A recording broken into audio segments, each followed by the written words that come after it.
light.3K ビルは作っていく。そこに新しいカルチャーを。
Hello, hello. Doing a little something different.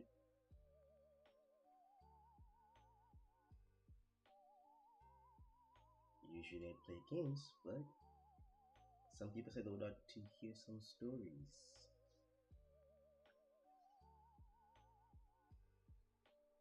And since I want to be in my performative male era, why not? Even though I'm not reading any self-help novels today, I'm gonna read a fictional favorite that a friend gave me years ago that I neglected to read.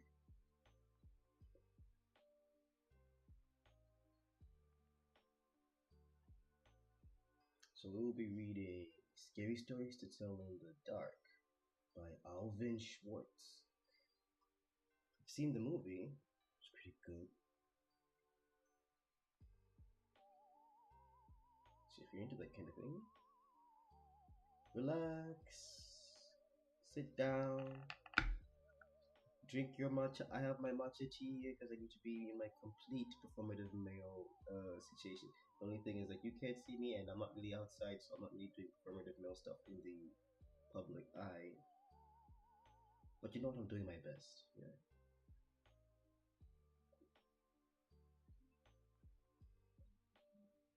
Okay, let's start. Strange and scary things. Pioneers used to entertain themselves by telling scary stories. At night, they might gather in somebody's cabin or around around a fire and see who would scare the others the most.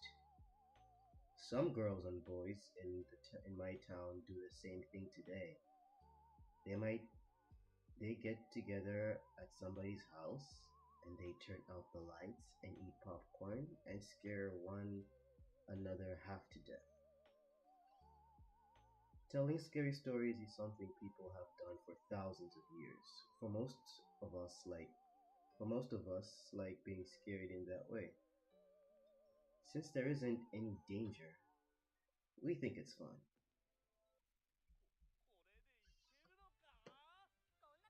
My scary, oh man, there's still ads even on the non-copyrighted music.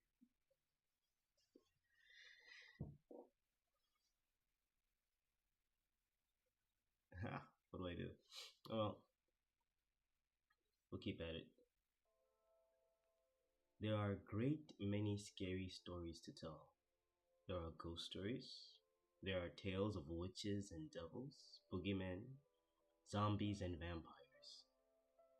There are tales of monstrous creatures and of other dangers. There are even are stories that make us laugh at all the scariness. Some of these tales are very old and they are told around the world, and most have the same origins. They are based on things that people saw or heard or experienced or thought they did. Many years ago, a young prince became famous for a scary story he started to tell but did not finish. His name was Mamelius, and he probably was 9 or 10 years old. William Shakespeare told about him in The Winter's Tale. It was on a dark winter's day that his mother, the queen, asked him for a story. "A sad tale's best for winter," he said. "I have one of sprites and goblins." "Do your best to frighten me with your sprites," she said. "You're powerful at it." "I shall tell it softly," he said. "Yond crickets shall not hear it." And he began. There was a man dwelt by a churchyard, but that was as far as he got. For at the moment the king came in and arrested the queen and took her away. And as soon after that, Mamelius died. No one knows how he would have finished his story. If you started as he did, what would you tell? Most scary stories are, of course, meant to be told. They are more scary than that way, but how you tell them is important. As Mamalius knew, the best way to speak softly so that your listeners lean forward to catch your words, and to speak slowly so that your voice sounds scary. And the bedtime to tell these stories is at night. Oh, the best time, sorry. In the dark and the gloom, it is easy for someone listening to imagine all sorts of strange and scary things. Princeton, New Jersey, Alvin Schwartz. So that was just the opener. Ooh.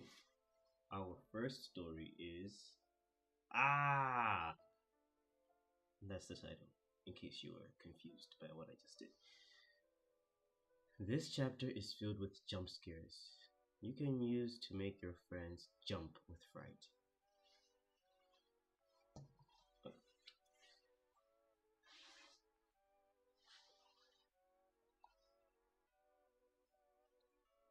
The Big Toe. A boy was digging at the edge of the garden when he saw a big toe. He tried to pick it up, but it was stuck to something. So he gave it a good hard jerk, and it came off in his hand. Then he heard something groan and scamper away. The boy took the toe into the kitchen and showed it to his mother. "It looks nice and plump," she said. "I'll put it in the soup, and we'll have it for supper." That night his father carved the toe into 3 pieces, and they each had a piece. Then they did the dishes, and when it got dark they went to bed. The boy fell asleep almost at once, but in the middle of the night a sound awakened him. It was something out in the street. It was a voice, and it was calling to him. "Where is my toe?" it groaned. When the boy heard that, he got very scared. But he thought, "It doesn't know where I am. It will never find me." Then he heard the voice once more, only now it was closer. "Where is my toe?" it groaned. The boy pulled the blankets over his head and closed his eyes. "To go to sleep," he thought. "When I wake up, it will be gone." But soon he heard the back door open, and again he heard the voice. "Where is my toe?" it groaned. Then the boy heard footsteps move through the kitchen, into the dining room, into the living room, into the front hall. Then slowly they climbed the stairs. Closer and closer they came. Soon they were in the upstairs hall. Now they were outside his door. "Where is my toe?" the voice groaned. His door opened. Shaking with fear, he listened as the footsteps slowly moved through the dark toward his bed. Then they stopped. "Where is my toe?" the voice groaned.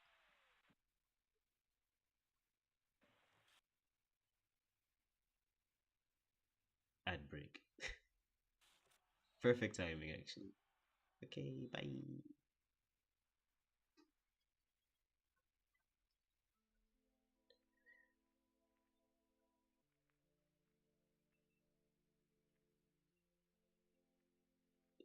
His door opened, shaking with fear.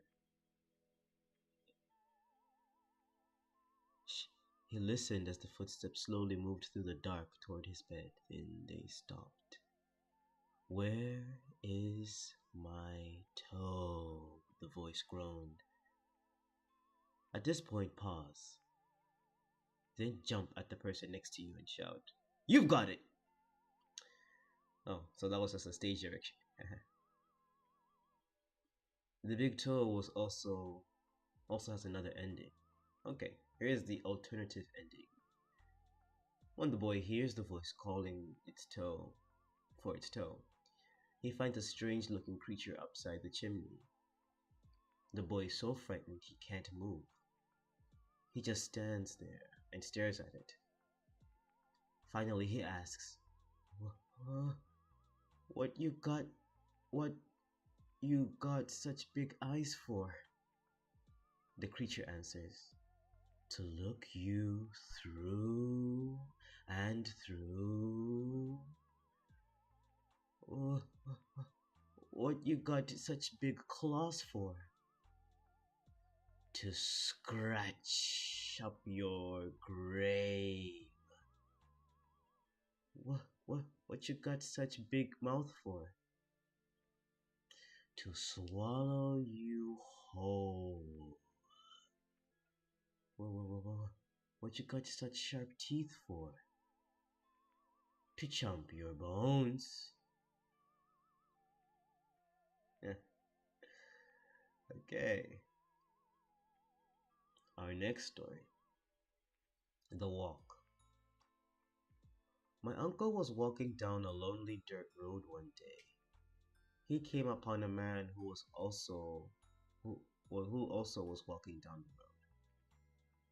The man looked at my uncle, and my uncle looked at the man. The man was scared of my uncle, and my uncle was scared of that man. But they kept on walking, and it began to get dark. The man looked at my uncle, and my uncle looked at the man. The man was very scared of my uncle, and my uncle was very scared of that man. But they kept on walking, and they came to a big woods. It was getting darker, and the man looked at my uncle, and my uncle looked at the man. The man was really scared of my uncle, and my uncle was really scared of that man. But they kept on walking, and deep down into the woods they went. It was getting darker. And the man looked at my uncle, and my uncle looked at the man. The man was terribly scared of my uncle, and my uncle was terribly scared of... Ah!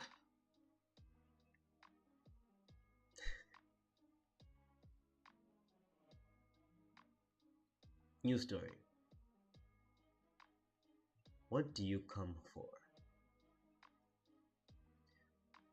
There was an old woman who lived all by herself, and she was very lonely. Sitting in the kitchen one night, she said, "Oh, I wish I had some company." No sooner had she spoken than down the chimney tumbled in 2 feet from which the flesh had rotted. The old woman's eyes bulged with terror. Then 2 legs dropped to the hearth and attached themselves to the feet. Then a body tumbled down. Then 2 arms and a man's head. As the woman watched the parts come together into a great, gangling man, the man danced around and around the room. Faster and faster he went. Then he stopped, and he looked into her eyes. "What do you come for?" she asked in a small voice that shivered and shook. "What do I come for?" he said. "I come for you."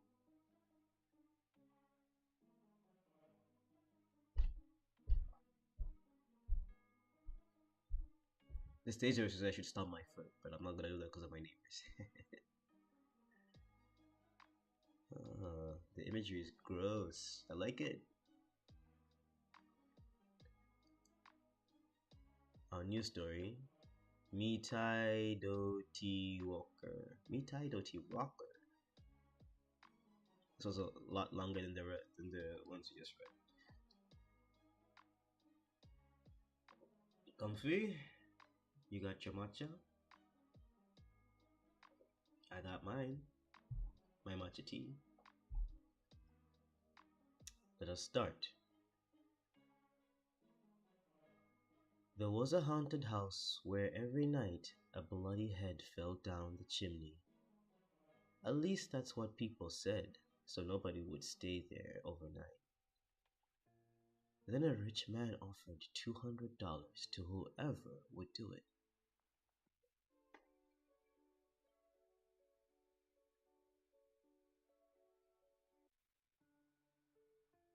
And this boy said he would try if he could have his own dog with him.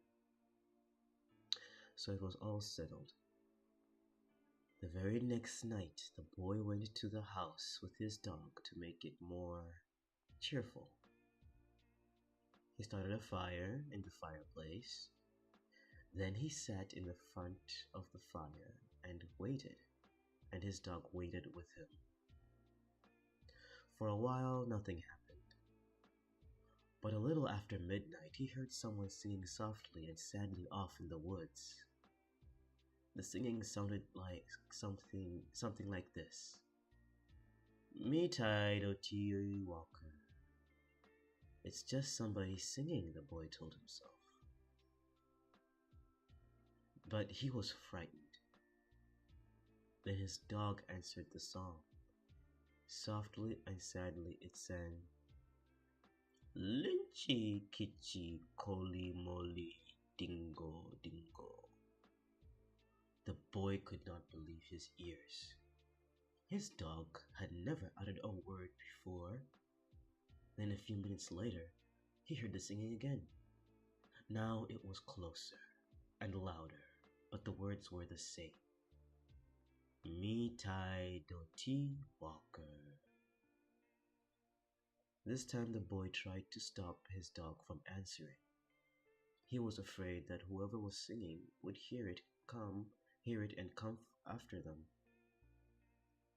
But his dog paid no attention, and again it sang, Lynchy kitchy coly molly dingo dingo. A half hour later, the boy heard the singing again. Now it was in the backyard and the song was the same. Me tie doti walker.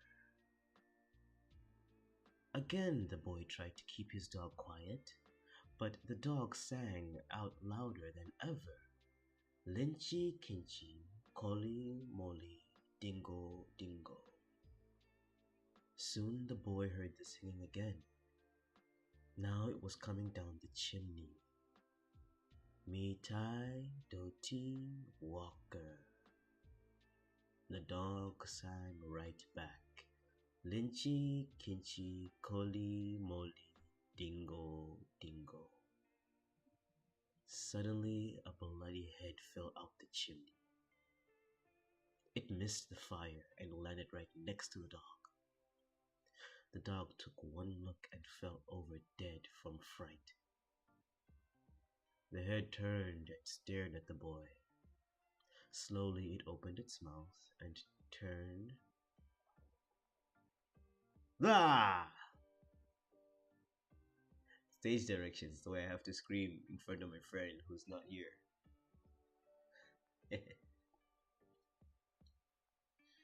Okay, this one's called A Man Who Lived in Leeds. I think it's a song, not a story, so here it goes. Some say this rhyme doesn't mean anything. Others are not so sure. There was a man who lived in Leeds. He willed his garden full of seeds. And when the seeds began to grow, it was like a garden filled with snow. But when the snow began to melt, it was like a ship without a belt. And when the ship began to sail, it was like a bird without a tail. And when the bird began to fly, it was like an eagle in the sky. And when the sky began to roar, it was like a lion at my door. And when the door began to crack, it was like a penknife in my back. And when my back began to bleed, I was dead, dead, dead indeed. Ah! When I scream, that's the end of the story.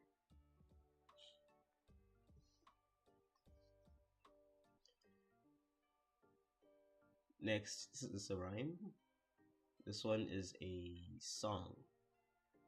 Old woman, all skin and bone. There was an old woman, all skin and bone, who lived near the graveyard, all alone. Oh, she thought she'd go to church one day to hear the parson preach and pray. Oh, and when she came to the church house stile, She thought she'd stop and rest a while. Oh, when she came up to the door, she thought she'd stop and rest some more. Oh, but when she turned and looked around, she saw a corpse upon the ground. Oh, from its nose down to its chin, the worms crawled out and the worms crawled in. Oh, the woman to the preacher said, "Shall I look like that when I am dead?" Oh, the preacher to the woman said, "You look like that when you are dead." Ah!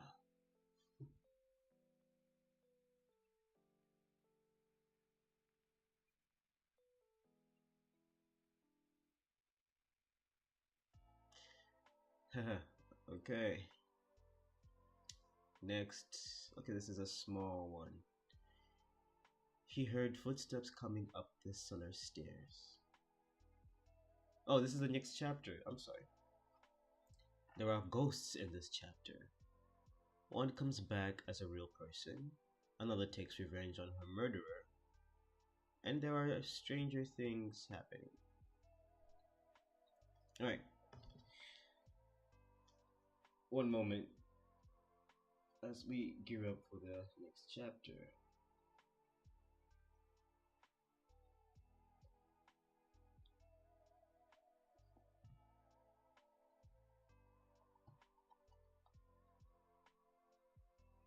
One moment, please.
We are back, so let us continue our lovely little stories.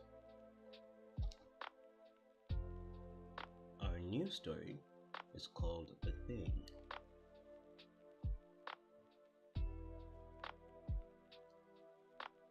Ted Martin and Sam Miller were good friends. They spent a lot of time together. On this particular night, they were sitting on a fence near the post office talking about one thing and another. There was a field of turnips across the road.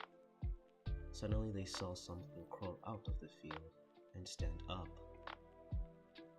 It looked like a man, but in the dark it was hard to tell for sure. Then it was gone. But soon it appeared again. It walked halfway across the road, and then it turned around and went back into the field. Then it came out a third time and started walking toward them. By now, Ted and Sam were scared, and they started running. But when they finally stopped, they decided they were being foolish. They weren't sure what had scared them, so they decided to go back and get a better look. Pretty soon they saw it, for it was coming to meet them. It was wearing black pants, a white shirt, and black suspenders. Sam said, "I'm going to try to touch it. Then we'll know for sure if it's real." He walked up to it, peered into its face. It had bright, penetrating eyes, sunk deep in its head. It looked like a skeleton. Ted took one look and screamed, and again he and Sam ran. But this time, the skeleton followed them. When they got to Ted's house, they stood in the doorway and watched it. It stayed out in the road for a while, then it disappeared. A year later, Ted got sick and died. Okay. Apologies for the end. The night Ted died, Sam said he looked just like the skeleton.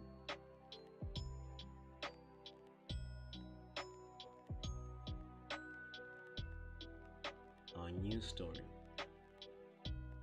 Cold as Clay. A farmer had a daughter for whom he cared more than anything on earth. She fell in love with a farmhand named Jim, but the farmer did not think Jim was good enough for his daughter. To keep them apart, he sent her to live with her uncle on the other side of the country.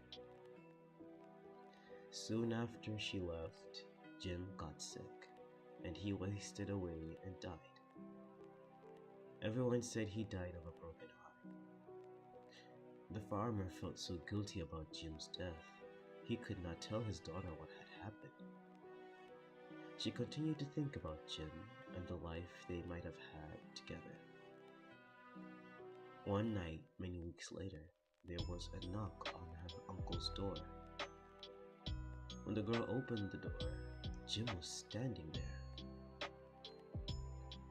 "Your father asked me to get you," he said. He came on his best horse. "Is there anything wrong?" she asked. "I don't know," he said. She packed a few things, and they left. She rode behind him, clinging to his waist.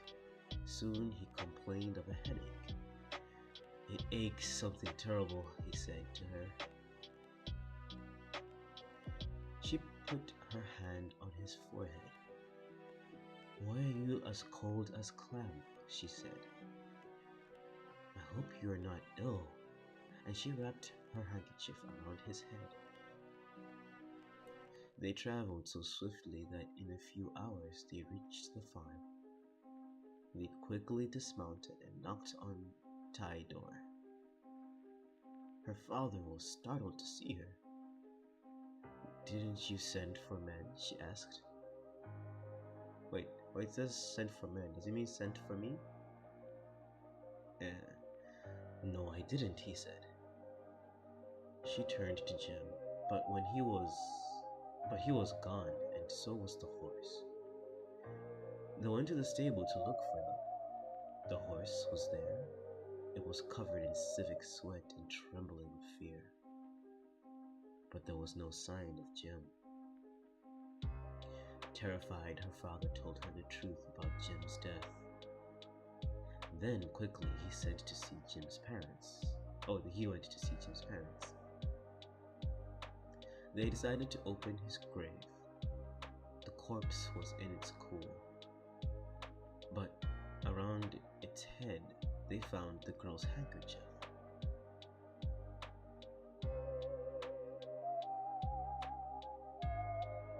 Our new story, The White Wolf. Should I take a moment to do we need moments when the story's over? Soak it all in.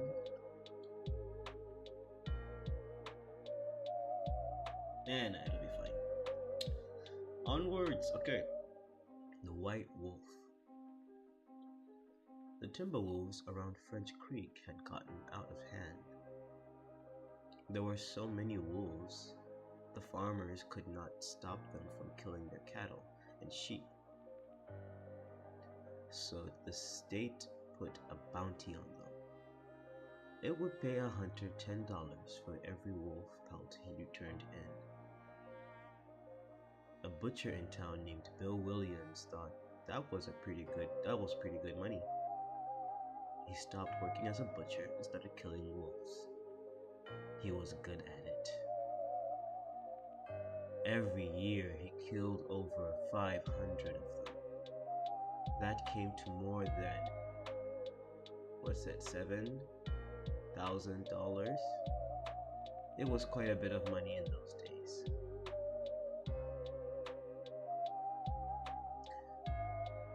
After 4 and 5 years, Bill had killed so many wolves, there were hardly any left in that area.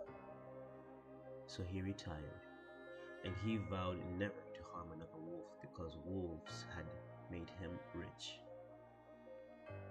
Then one day a farmer reported that a white wolf had killed 2 of his sheep. Here is my beginner's guide to finding the right tutor. Number 1. I'm gonna just have to switch off the music. What the fuck?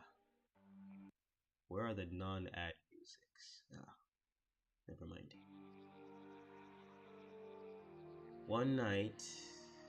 Then one day, a farmer reported that a white wolf had killed 2 of his sheep. He had shot at it and hit it, but the bullets didn't have any effect. Soon that wolf was seen all over the countryside, killing and running, but nobody could stop it. One night it came into Bill's yard and killed his pet cow. Bill forgot about his decision never to harm another wolf. He went into town the next morning and bought a young lamb for bait. He took it out into the hills and tied it to a tree. Then he backed off about 50 yards to another tree with his gun in his hand and sat down under a lamp. He waited.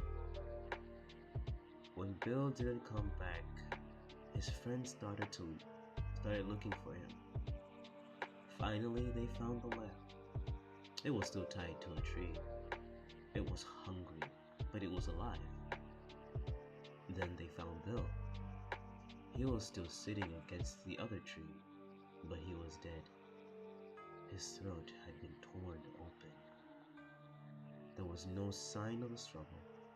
His gun hadn't been aired, and there were no tracks in the soil around him. As for the white wolf, it was never seen again.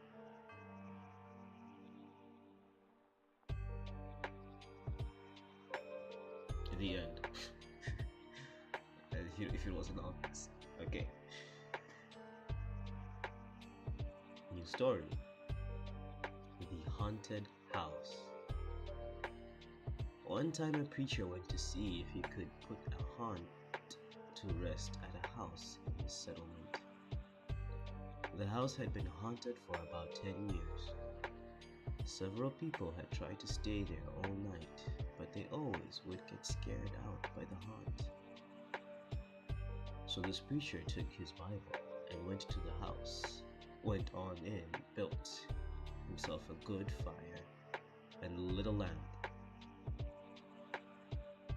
Sat there reading the Bible. Then just before midnight, he heard something start up in the cellar, walking back and forth, back and forth. Then it sounded like somebody was trying to scream and got choked off. Then there was a lot of thrashing and struggling around. And finally everything got quiet. The old preacher took up his Bible again. But before he could start reading, he heard footsteps coming up the cellar stairs. He sat, watching the door to the cellar, and the footsteps kept coming closer and closer. He saw the doorknob turn, and when the door began to open, he jumped up and hollered, "What do you want?" Then the door shut back easily, like anywhere else. What? The door shut back easy like anywhere wasn't a sound. Okay, there's a lot of misprint, I think, on some of the words here. This does not sound like English, but I could be wrong. I'm not a native English speaker anyway. Yeah. The preacher was trembling a little, but he finally opened the Bible and read aloud. Read for a while, I think that's what he's trying to say. Then he got up and laid the book on the chair and went to mending the fire. Then the haunt started walking up the stairs again. And step, step, up the cellar stairs. The old preacher sat watching the door, saw the doorknob turn, and the door open. It looked like a young woman. He backed up and said, "Who are you? What do you want?"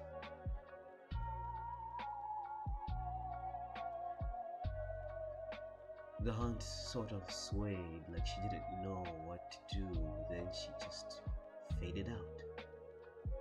The old preacher waited, and when he didn't hear any more noises, he went over and shut the door. He was sweating and trembling all over, but he was a brave man and he thought he'd be able to see it through. So he turned his chair to where he could watch, and he sat down and waited. It wasn't long before he heard the haunt start up again. Slowly step, step, step, step, closer and closer, step, step, and it was right at the door. The preacher stood up and held his Bible out before him. Then the knob slowly turned and the door opened wide. This time the preacher spoke quietly. He said, "In the name of the Father, the Son, and the Holy Ghost, who are you and what do you want?" The haunt came right across the room. Oh, come on. こちらのものが使えます。現金、キャッシュ、現生ペイとか。 And I was getting into it too. I'm gonna cut the music.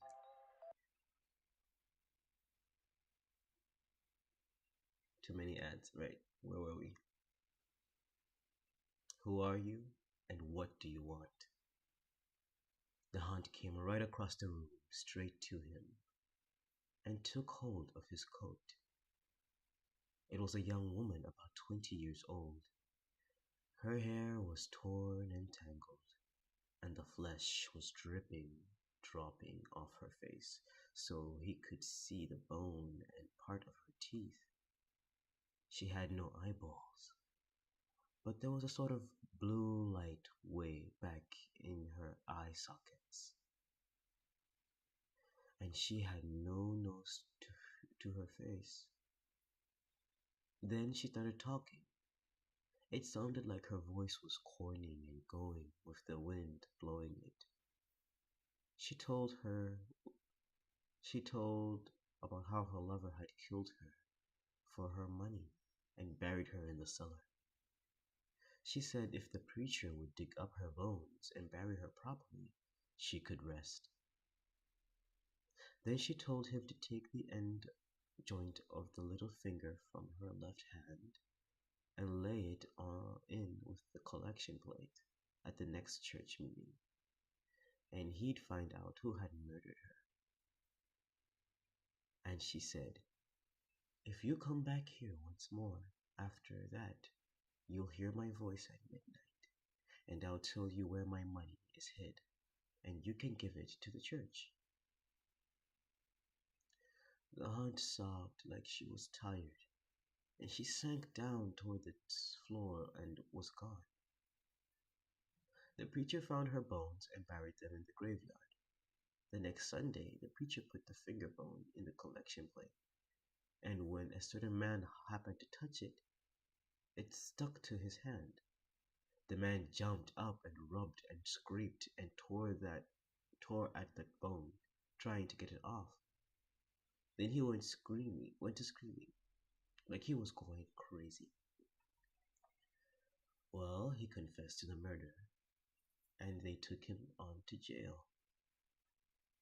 After the man was hung, the preacher went back to the house one midnight, and the haunt's voice told him to dig under the hearth rock, if that's real English. Okay, hearth rock. He did and found a big sack of money. And where that haunt had held on to his coat, the print of those bony fingers was buried right into the door.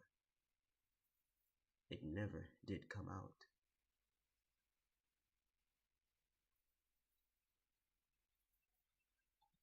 Alright.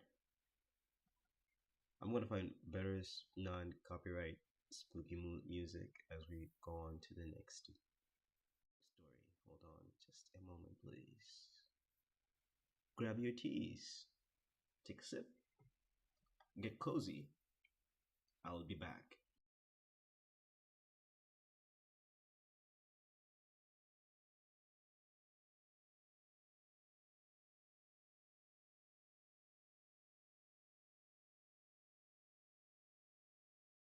お母さんからの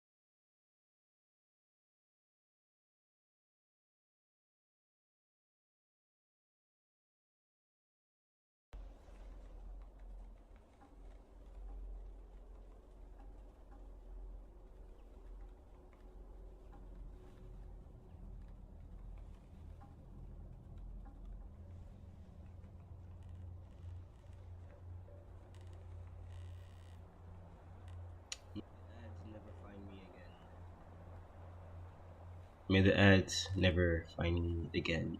They probably will, but let's move on. Our next story is called The Guests. A young man and his wife were on a trip to visit his mother. Usually they arrive in time for supper, but they had gotten a late start and now it was getting dark. So they decided to look for a place to stay overnight and go in the morning. Just off the road, they saw a small house in the woods. Maybe they rent rooms, the wife said, so they stopped to ask. An elderly man and woman came to the door. They didn't rent rooms, they said, but they would be glad to have them stay overnight as their guests. They had plenty of room and they would enjoy the company. The old woman made coffee and brought out some cake. and the four of them talked for a while. Then the young couple were taken to their room. They again explained that they wanted to pay for this, but the old man said he would not accept any money. The young couple got up early the next morning, before their hosts had awakened. On a table near the front door, they left an envelope with some money in it for the room. Then they went on to the next town. They stopped in a restaurant and had breakfast. When they told the owner where they had stayed, he was shocked. "That can't be," he said. "That house burned into the ground and the man and woman who lived there died in the fire." The young couple could not believe it. So they went back to the house, only now there was no house. All they found was a burnt out shell. They stood staring at the ruins, trying to understand what had happened. Then the woman screamed. In the rubble was a badly burned table, like the one they had seen by the front door. On the table was the envelope they had left that morning.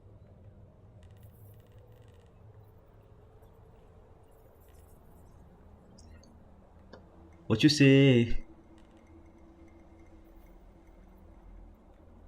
I thought that was a comment. What is that? What does that say?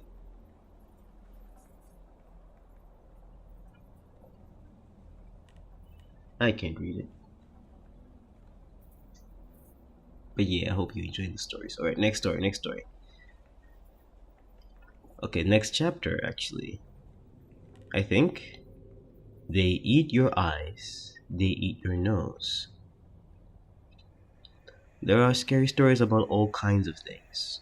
The one told here are about a grave, a witch, a man who likes to swim, a hunting trip, and a market basket. There also is one about worms eating a corpse.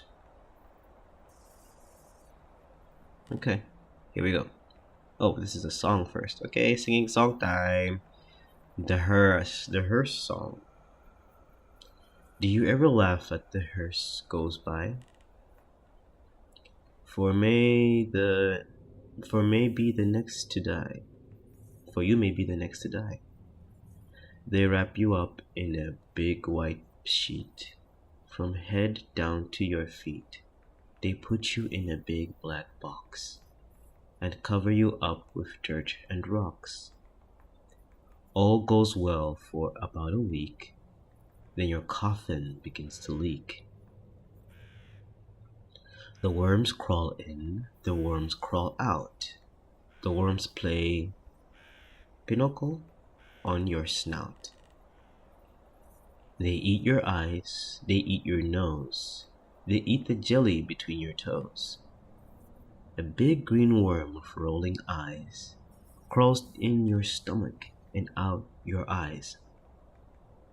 Your stomach turns a slimy green, and pus pours out like whipping cream.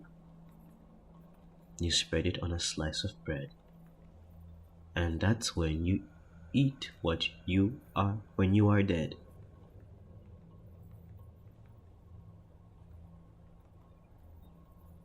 Okay, this is a song about a hearse. The girl who stood on a grave. Some boys and girls were at a party one night. There was a graveyard down the street, and they were talking about how scary it was. "Don't ever stand on a grave after dark," one of the boys said. "The person inside will grab you. He'll pull you under."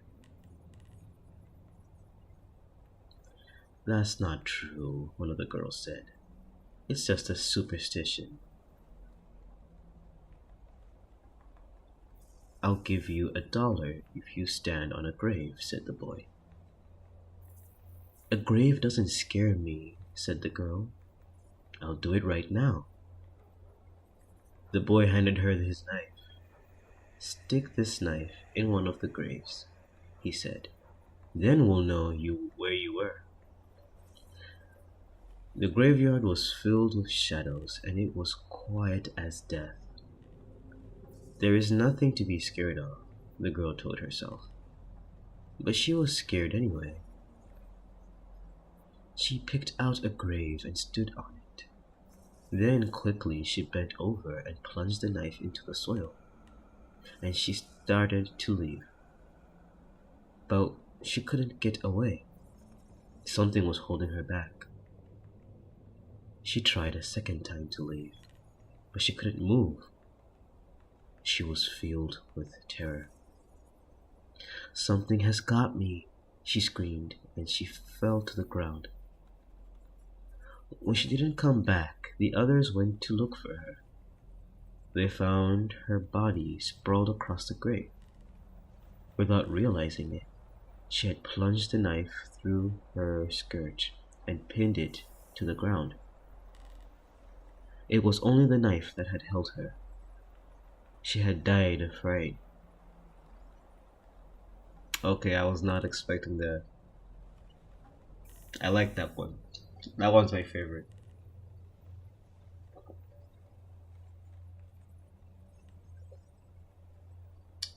There was literally nothing at the grave. My sister died of incompetence. R.I.P. Next, a new horse. Two farmhands shared a room. One slept at the back of the room. The other slept near the door. After a while, the one who slept near the door began to feel very tired early in the day. His friend asked what was wrong. "An awful thing happens every night," he said. "A witch turns me into a horse and rides me all over the countryside." "I'll sleep in your bed tonight," his friend said. "We'll see what happens to me." About midnight, an old woman who lived nearby came into the room. She mumbled some strange words over the farmhand, and he found he couldn't move. Then she slipped a bridle on him and turned into a horse. The next thing he knew, she was riding him across the fields at breakneck speed, beating him to make him go even faster. Soon they came to a house where a party was going on. There was a lot of music and dancing. They were having a big time inside. She hitched him to a fence and went in. While she was gone, the farmhand rubbed against the fence until the bridle came off, and he turned back into a human being. Then he went into the house and found the witch. He spoke those strange words over her, and with the bridle, he turned her into a horse. Then he rode her to a blacksmith and had her fitted with horseshoes. After that, he rode her to the farm where she lived. "I have a pretty good feeling here," he told her husband. I have got a pretty good feeling here," he told her husband. "But I need a stronger horse. Would you like to trade?" The old man looked her over and said he would do it. So they picked another horse, and the farmhand rode away. Her husband led his new horse to the barn. He took off the bridle and went to hang it up. But when he came back, the new horse was gone. Instead, there stood his wife, with horseshoes nailed to her hands and feet.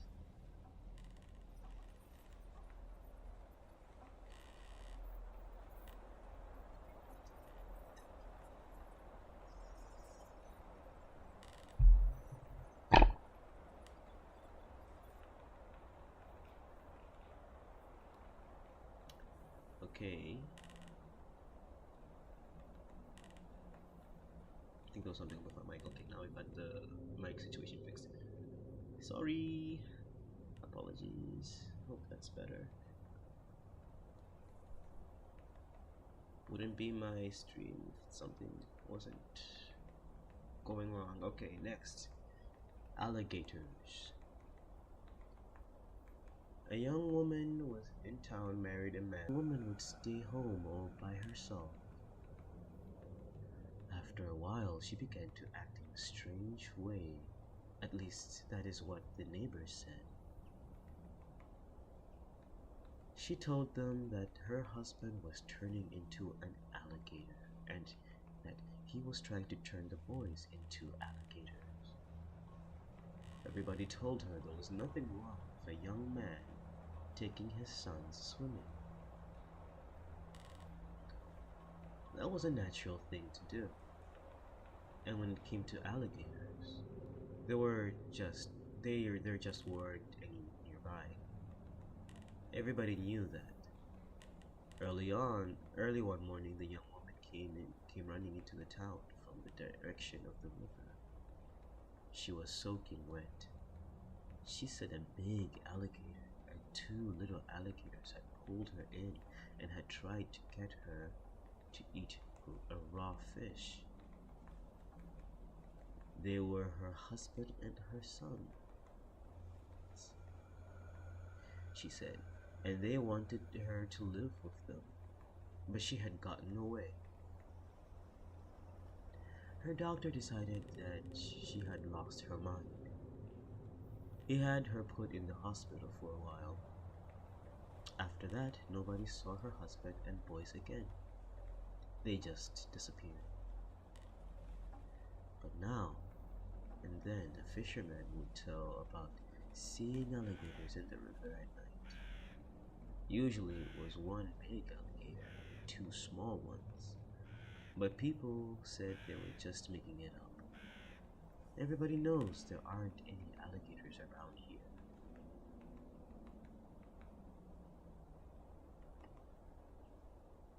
Room for one more. Our new story. A man named Joseph Blackwell came to Philadelphia on a business trip. He stayed with friends in the big house they owned outside the city. That night they had gone and had a good time visiting. But when Blackwell went to bed, he tossed and turned and couldn't sleep. Sometime during the night, he heard a car turn into the driveway. He went to the window to see who was arriving at such a late hour. In the moonlight, he saw a long black hearse filled with people. The driver of the hearse looked up at him. When Blackwell saw his queer, hideous face, he shuddered. The driver called to him, "There is room for one more." Then he waited for a minute or two, and he drove off. In the morning, Blackwell told his friends what had happened. "You were dreaming," they said. "I must have been," he said, "but it didn't seem like a dream."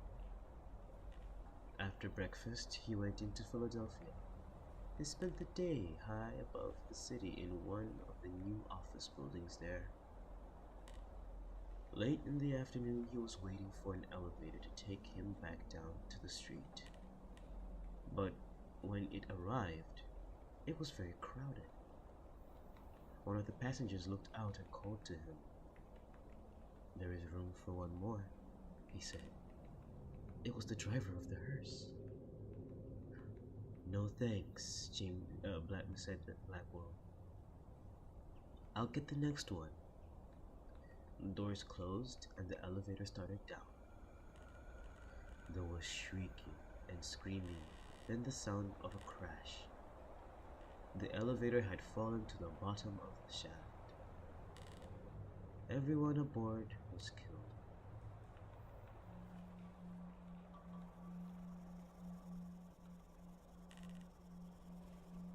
New story. The Wendigo. Okay. A wolf wealthy man wanted to go hunting in a part of northern Canada where few people had ever hunted. He traveled to a trading post and tried to find a guide to take him, but no one would do it. It was too dangerous, they said. Finally, he found an Indian who needed money badly, and he agreed to take him.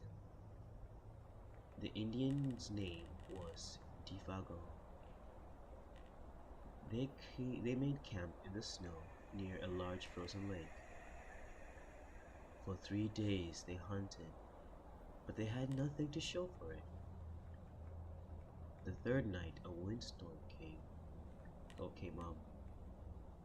They lay in their tent, listening to the wind howling and the trees whipping back and forth.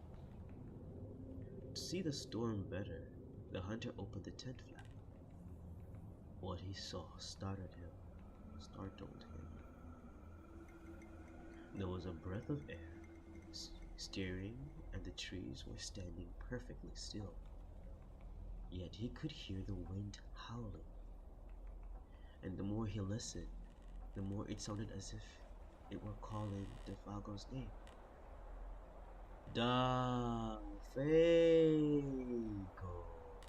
it called. Dafago. I must be losing my mind, the hunter thought. But Defago had gotten out of his sleeping bag. He was huddled in a corner of the tent, his head buried in his arms. What's this all about? The hunter asked.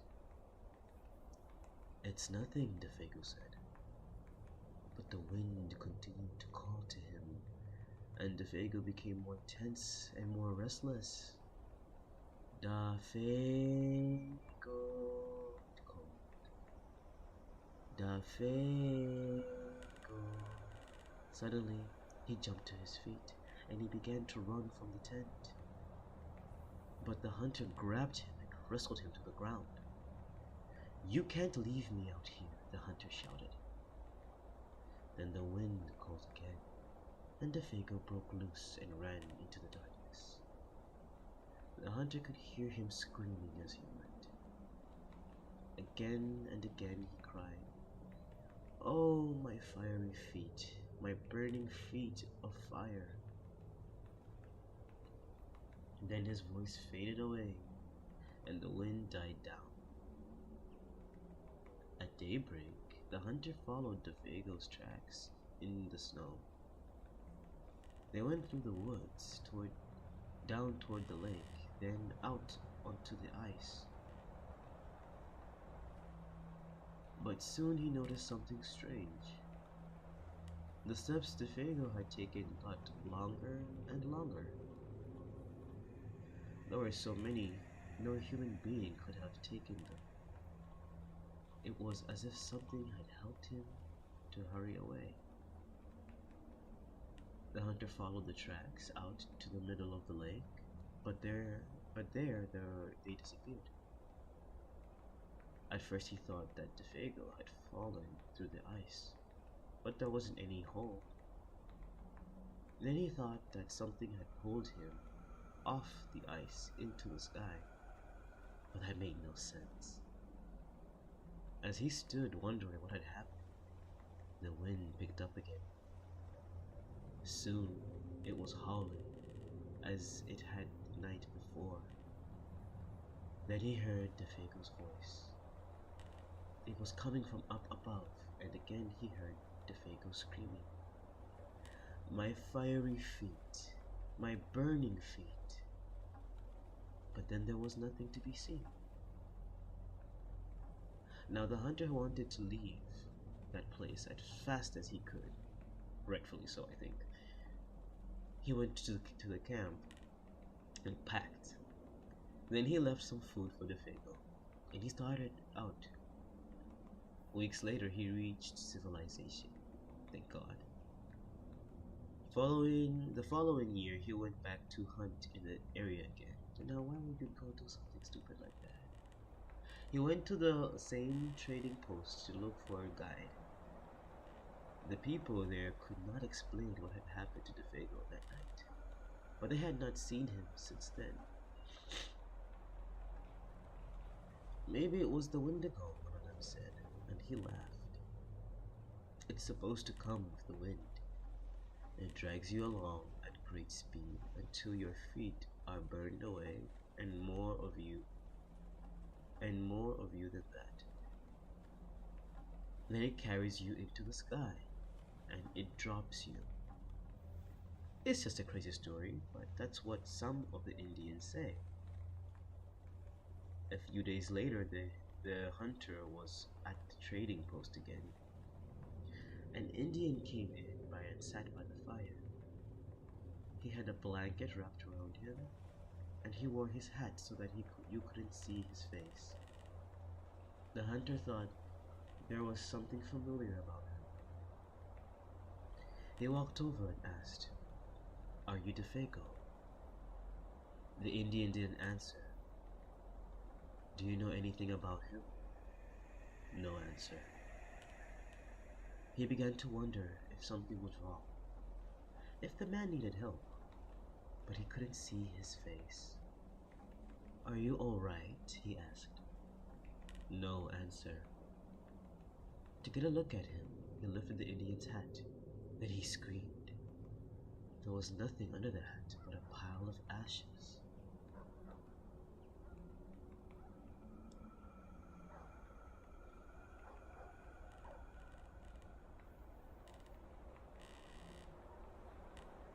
Our next story, The Dead Man's Brains. Home Sweet Home.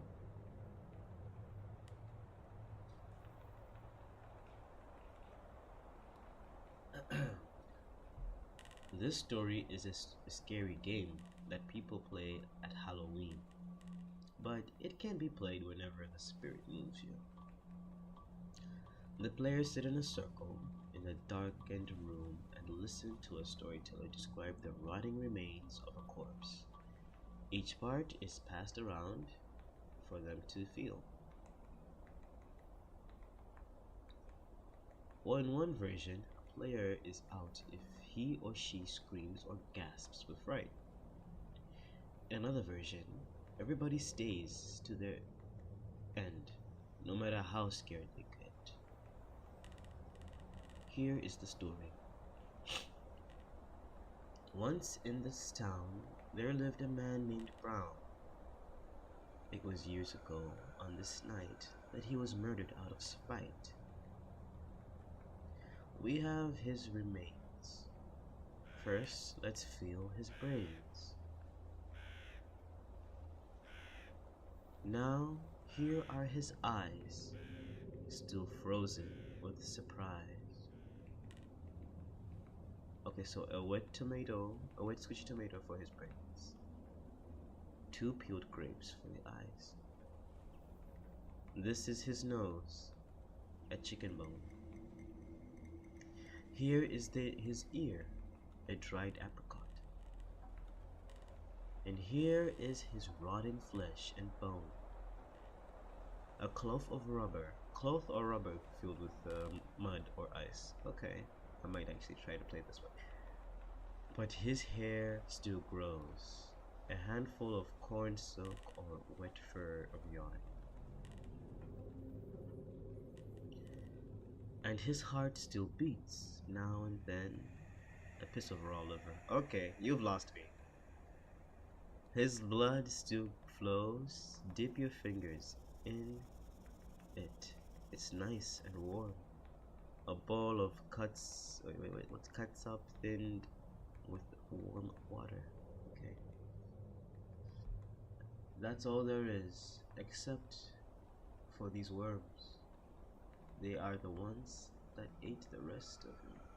A handful of wet cooked spaghetti noodles. Okay. Okay, this one was,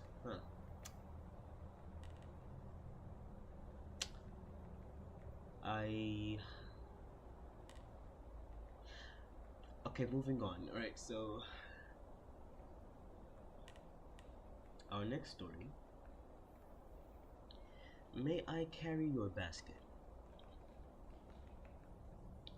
Sam Lewis spent the evening playing chess at his friend's house.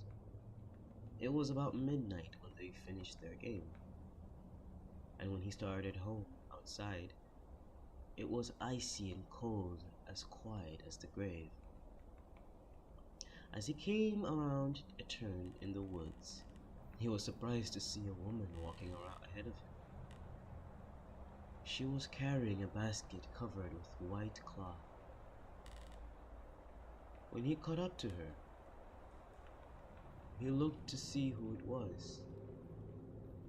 She was so bundled up against the cold, it was hard to see her face.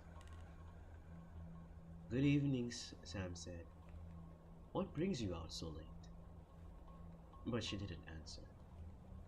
Then he said, "May I carry your basket?" She handed it to him from under the cloth. A small voice said, "That's very nice of you." And that was followed by wild laughter. Sam was so startled that he dropped the basket and rolled a woman's head. He looked at the head and he stared at the woman. It was her head. He cried. "It's her head," he cried. He started to run, and the woman and her head began to chase him. Soon the head caught up to him. It bounded into the air and sunk its teeth into his left leg. Sam screamed with pain and ran faster. But the woman and her head stayed right behind. Soon the head leaped into the air again and bit into his other leg. And then they were gone.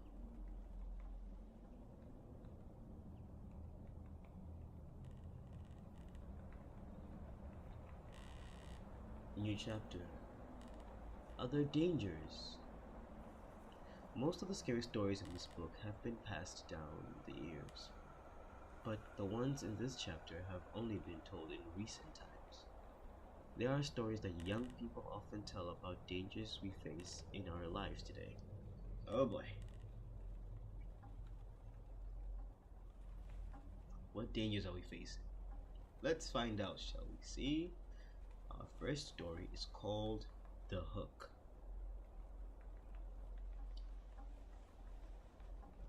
I think I might finish this book in one stream. Oh no. My performative era is coming to an end so soon. Do I have another book to read after this? Anyway, let's move on to the stories. Donald and Sarah went to the movies. Then they went for a ride in Donald's car. They picked up on a hill at the edge of town. They parked on a hill at the edge of town. From there, they could see the lights up and down the valley. Donald turned on the radio and found some music. But an announcer broke in with the news bulletin. A murderer had escaped from the state prison.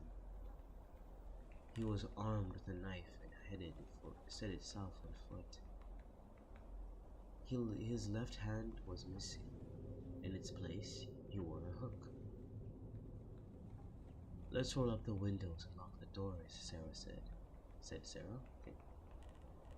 "That's a good idea," said Donald.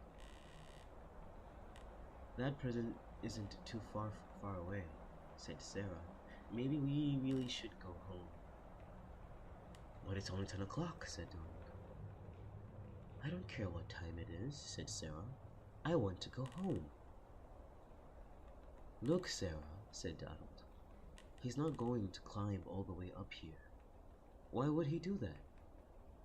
Even if he did, all the doors are locked. How could he get in?"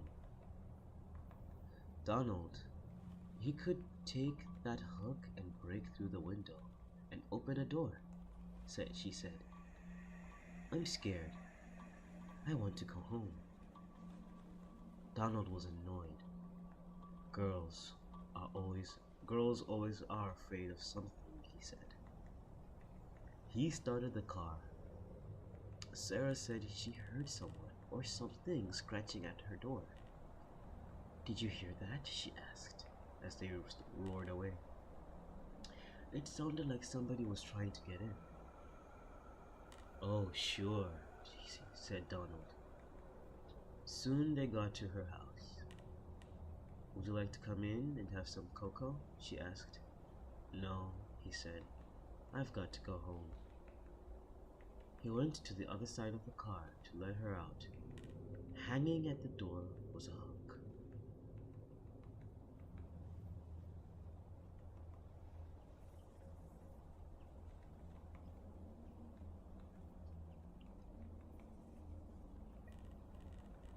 They got lucky. Our next story, the white satin evening gown. Oh, wait. Hold on a moment.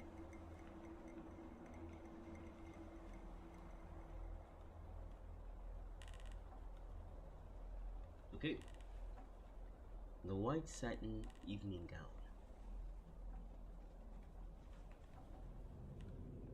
A young man invited a young woman to a formal dance, but she was very poor and she could not afford to buy the evening gown she needed for such an occasion. "Maybe you can rent a dress," her mother said. She went to a pawn shop not far from where she lived. There she found a white satin evening gown in her size. She looked lovely in it, and she was able to rent it for a little while, for very little. When she arrived at the dance with her friend, she was so attractive. Everyone wanted to meet her. She danced again and again and was having a wonderful time. But then she began to feel dizzy and faint, and she asked her friend to take her home. "I think I have danced too much," she told him. When she got home, she lay down on her bed. The next morning, her mother found that her daughter had died. The doctor did not understand what had caused her death. So he had the coroner perform an autopsy. The coroner had found that she had been poisoned by embalming fluid. It had stopped her blood from flowing. There were traces of the fluid on her dress. He decided it had entered her skin when she perspired while she was dancing. The pawnbroker said he bought the dress from an undertaker's helper. It had been used in a funeral for another young woman, and the helper had stolen it just before she was buried. Gross. The girl driving the old blue suit. Oh wait, sorry. That's how the story ended. I think these are just stories you probably hear on the news. It's too scary though. Our new story, high beams. Give you one guess what this one could be about. If you said car, you were probably right. The girl driving the old blue sedan was a senior at the high school. She lived on a farm about 8 miles away and used the car to drive back and forth. She had driven into the town that night to see a basketball game. Now she was on her way home. As she pulled away from the school, she noticed a red pickup truck follow her out at the parking lot. A few minutes later, the truck was still behind her. "I guess we're going in the same direction," she thought. She began to watch the truck in her mirror. When she changed her speed, the driver of the truck changed his speed. When she passed a car, so did he. Then he turned on his high beams, flooding her car with light. He left them on for almost a minute. He probably wants to pass me, she thought, but she was becoming uneasy. Usually she drove home over a back road, but not too many people went that way. When she turned onto the road, so did the truck. I've got to get away from him, she thought, and she began to drive faster. Then he turned his high beams on again. After a minute, he turned them off. Then he turned them on again and off again. She drove even faster, but the truck driver stayed right behind her. Then he turned his high beams on again. Once more, her car was ablaze with light. What is he doing? She wondered. What does he want? Then he turned them off again. But a minute later, he had them on again, and he left them on. At last, she pulled into her driveway, and the truck pulled in right behind her. She jumped from the car, and ran to the house. "Call the police!" she screamed at her father. Out in the driveway, she could see the driver of the truck. He had a gun in his hand. When the police arrived, they started to arrest him, but he pointed to the girl's car. "You don't want me," he said. "You want him." Crouched behind the driver's seat, there was a man with a knife. As the driver of the truck explained it, the man slipped into the girl's car just before she left the school. He saw it happen, but there was no way he could stop it. He thought about getting the police, but he was afraid to leave her, so he followed her car. Each time the man in the back seat reached up to overpower her, the driver of the truck turned on the high beams. Then the man dropped, afraid that someone might see him. Why do I know this story? This one's familiar. I've heard it. Huh. It wasn't in the movie, was it? No. And I think it also happened in real life. So these are real life stories, I think. Oh boy. Our new story is called Hey! Thank you for the follows. Hope you're enjoying the streams. The stream. Much appreciated. Royal Weirdo, hello, how are you?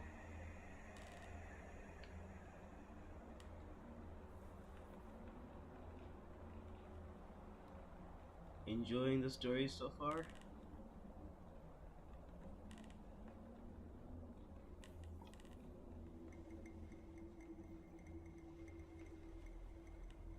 Our new story is called The Babysitter.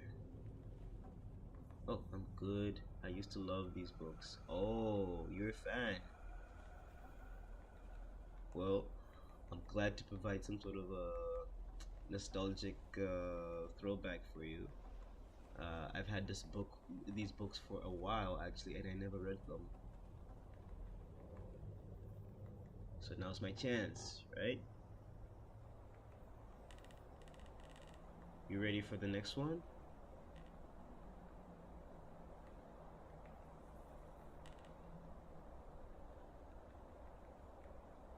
Heck yeah, okay, love to hear it, Hold on, let me just expand the chat a little bit. I need to see. Run it, sir. Okay. Our next story is called The Babysitter.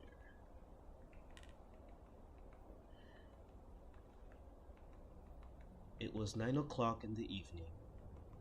Everybody was sitting on the couch in the front of the TV. There were Richard, Brian, Jenny, and Doreen, the babysitter. The telephone rang. "Maybe it's your mother," said Doreen. She picked up the phone. Before she could say a word, a man laughed hysterically and hung up. "Who was it?" asked Richard. "Some nut," said Doreen. "What did I miss?" At 9:30, the phone rang again. Doreen answered it. It was the man who had called before.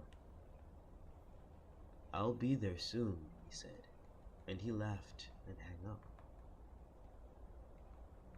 "Who was it?" the children asked. "Some crazy person," she said. About 10 o'clock, the phone rang again. Jenny got to it first. "Hello," she said. It was the same man. "One more hour," he said, and he laughed and hung up. He said, "1 more hour." What did he mean? asked Jenny. "Don't worry," said Doreen. "It's somebody fooling around." "I'm scared," said Jenny. About 10:30, the telephone rang once more. When Doreen picked it up, the man said, "Pretty soon now." "Why are you doing this?" Doreen screamed, and he hung up. "Was it the same guy again?" asked Brian. "Yes," said Doreen. "I'm going to call the operator and complain." The operator told her to call back if it happened again, and she would try to trace the call. At 11 o'clock, the telephone rang up again. Doreen answered it first. "Very soon now," the man said, and he laughed and hung up, my bad. Doreen called the operator. Almost at once, she called back. "That person is calling from a telephone upstairs," she said. "You better leave. I'll get the police." Just then, a door upstairs opened. A man they had never seen before started down the stairs toward them. As they ran from the house, he was smiling in a very strange way. A few minutes later, the police found him and arrested him.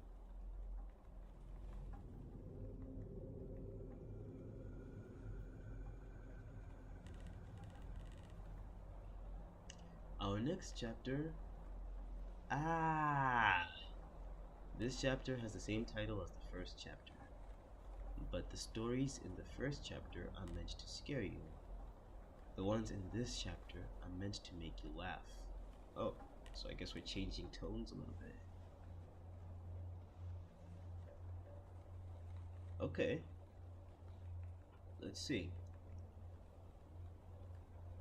This story is called The Viper. A widow lived alone on the top floor of an apartment house. One morning her telephone rang. "Hello," she said. "This is the Viper," a man said. "I'm coming up." Somebody is fooling around, she thought, and hung up.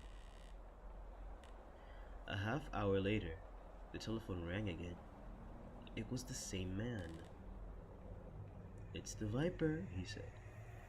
"I'll be up soon." The widow didn't know what to think, but she was getting frightened. Once more the telephone rang.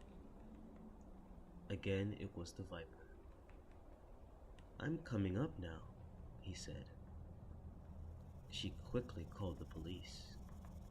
They said they would be right over. When the doorbell rang, she sighed with relief. They are here, she thought. But when she opened the door, there stood a little old man with a bucket and a cloth. "I'm the Viper," he said. "I wish to wash and wipe the windows." Get it? The Viper? Who washes and wipes the windows? Okay. The next story The Attic. A man named Rupert lived with his dog in his house. Wait, hold on. A man? Mr. Viper, right? It was just an accent. Okay. Now, next story. The Attic. A man named Rupert lived with his dog in a house deep in the woods.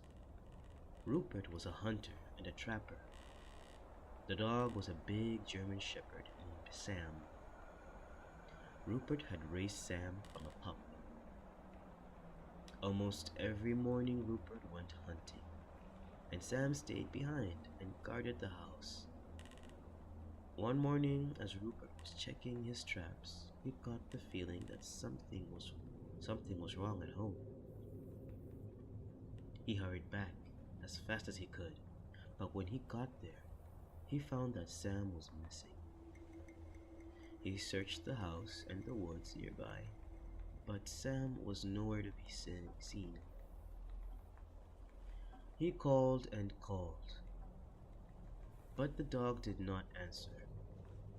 For days Rupert looked for Sam, but he could not find no trace of him. Finally, he gave up and went back to his work. But one morning he heard something moving in the attic. He picked up his gun. He thought, I'd better be quiet about this. He took off his boots, and in his bare feet he began to climb the attic stairs. He slowly took one step, then another, until at last he reached the attic door. He stood outside listening. Then he opened the door and At this point, the storyteller stops as if he has finished. Then usually somebody will ask, why did Rupert scream? Okay, so chat, why did Rupert scream? Go ahead and ask me.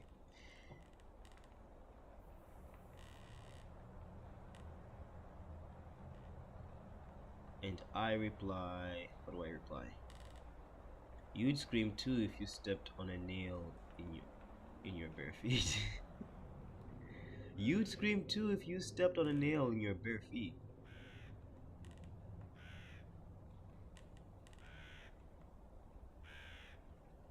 But where is the dog though? Oh man. Screw them. Okay. See, I like you already. Of the of the puns. Okay. Alright. Our next story, let's see. It's called wait, the slithery wait, this is not a story, this is a I think this is a dance. Because you did get me with the scream, Mikey. Okay, it was a stage direction. Expect screams. Or don't expect screams. This is supposed to be a surprise anyway.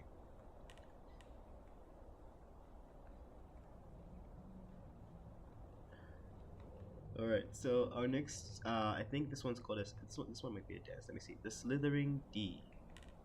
And just for clarity's sake, it's not that kind of D. Slithery D. Okay. The Slithery D.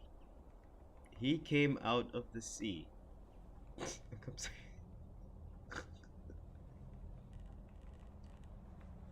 I need a moment. Okay. Okay. Locking back in. The Slithery D. He came out of the sea. He ate all the others, but he didn't eat me. The Slithery D. He came out of the sea. He ate all the others, but he didn't eat.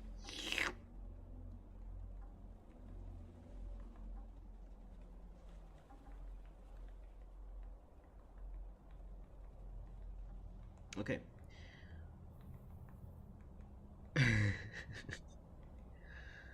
Well,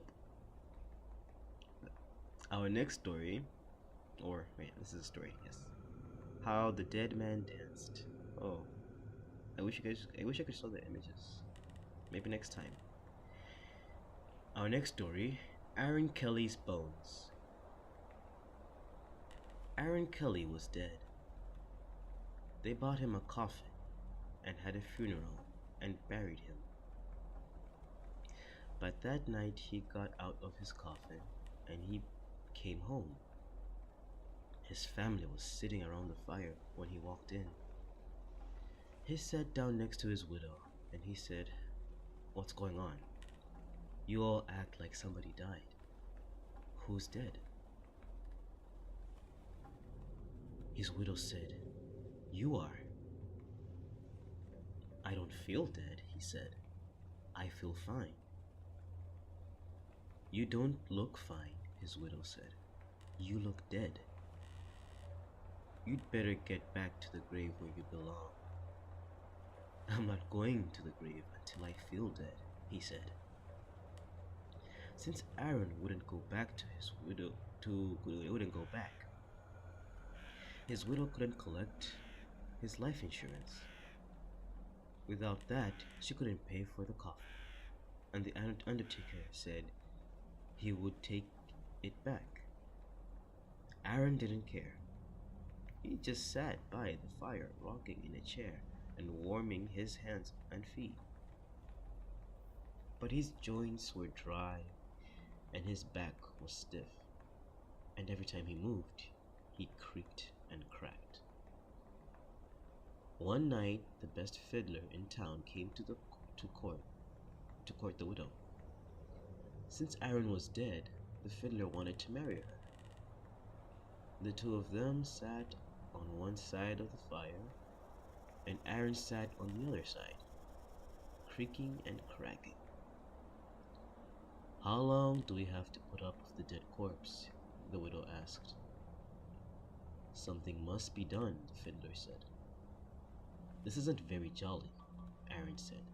"Let's dance." The fiddler got out his fiddle and began to play. Aaron stretched himself, shook himself, got up, took a step or two, and began to dance. With his old bones rattling and his yellow teeth snapping and his bald head wagging and his arms flip-flopping around the air, around and around he went. With his long legs clicking and his knee bones knocking, he skipped and pranced around the room. How the dead man danced. Pretty soon a bone worked loose and fell to the floor. "Look at that," said the fiddler. "Play faster," said the widow. The fiddler played faster. Crickety-crack, down and back, the dead man went hopping, and his bones kept dropping this way and that way. The pieces just kept popping. "Play, man, play," the widow cried. The fiddler fiddled, and dead Aaron danced. Then Aaron fell apart, collapsed into a pile of bones, all except his bald head bone that grinned at the fiddler, cracked its teeth, and kept dancing. "Look at that," groaned the fiddler. "Play louder," the widow cried. "Ho ho," said the head bone. "Ain't we having fun?" The fiddler couldn't stand it. "Widow," he said, "I'm going home." And he never came back. The family gathered up Aaron's bones and put them back in the coffin. They mixed them up so he couldn't fit them together. After that, Aaron stayed in his grave, but his widow never did get married again, and Aaron had seen that. The widow was living it up.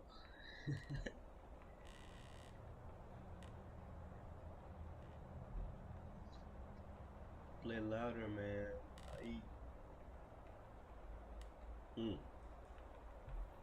Alright. Our next story, I think, Wait Till Martin Comes. An old man was out for a walk when a storm came up. He looked for a place to take shelter. Soon he came to an old house. He ran up the porch and knocked on the door, but nobody answered. By now, rain was pouring down, thunder was booming, and lightning was flashing. So he tried the door. When he found it was unlocked, he went inside. Except for a pile of wooden boxes, the house was empty. He broke up some of the boxes and made a fire with them. Then he sat down in front of the fire and dried himself. It was so warm and cozy that he fell asleep. When he woke up, a black cat was sitting near the fire. It stared at him for a while, then it purred. That's a nice cat, he thought, and he dozed off again. ちょっと待ってください。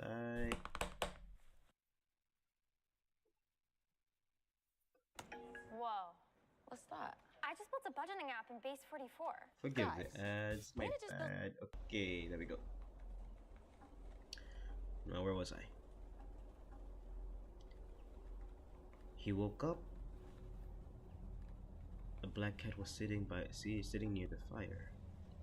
It stared at him for a while. Then it purred. That's a nice cat, he thought, and dozed off again.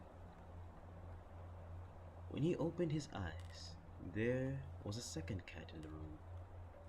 But this one was as big as a wolf.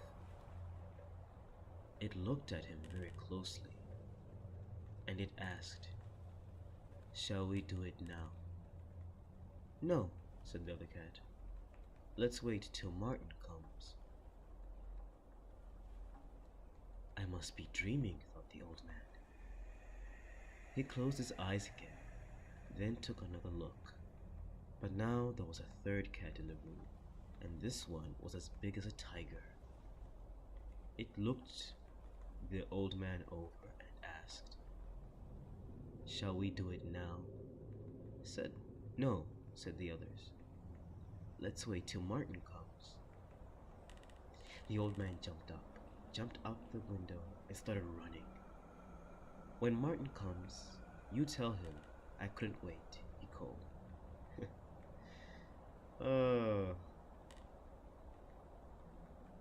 What were they going to do, I wonder?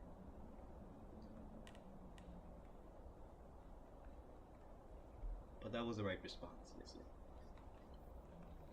Get on out of there.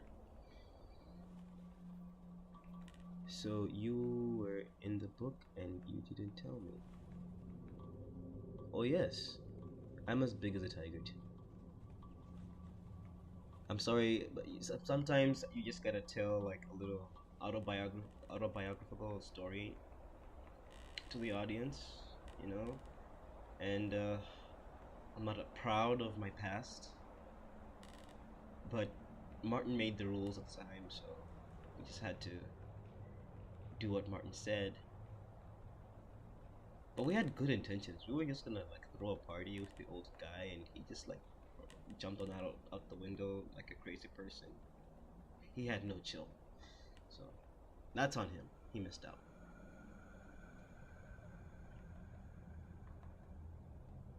Now, the new story. The Ghost with the Bloody Fingers. A businessman arrived at a hotel late one night and asked for a room. The room clerk told him the hotel was all filled up. "There is only one empty room," he said, "but we don't rent that one because it is haunted." "I'll take it," said the businessman. "I don't believe in ghosts." The man went up to the room.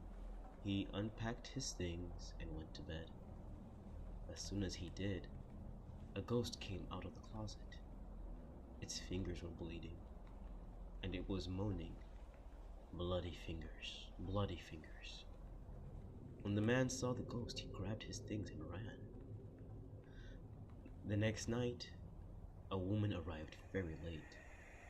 Again, all the rooms were taken, except the haunted one. "I'll sleep there," she said. "I'm not afraid of ghosts." As soon as she got into bed, the ghost came out of the closet. Its fingers were still bleeding. It still was moaning. Bloody fingers, bloody fingers. And the woman took one look and ran. A week later, another guest arrived, very late. He also took the haunted room. After he unpacked, he got out his guitar, and he began to play. Soon the ghost appeared. As before, its fingers were bleeding, and it was moaning. Bloody fingers, bloody fingers. The man paid no attention. He just kept strumming his guitar. But the ghost kept moaning, and its fingers kept bleeding. Finally, the guitar player looked up. Cool it, man," he said. "Get yourself a band-aid."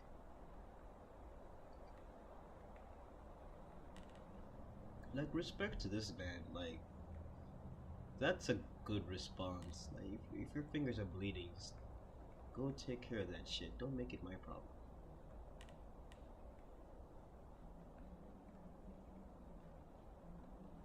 Anywho, that's apparently the last of the stories in this book.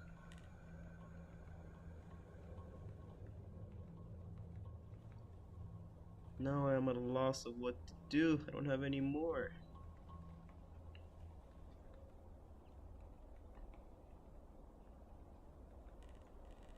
Wow, right? I was kind of hoping we'd end on a story that's really spooky or something. Dang, what do I do? Should I buy more books? I'd okay, make up a scary story. Oh, like a 2-sentence horror story? A 2-sentence horror story? A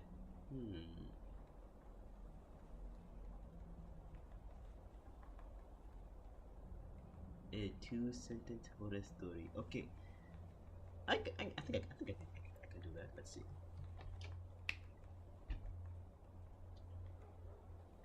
No, I can't think of any. I'm sorry. Hold on a moment. There's probably something I can read.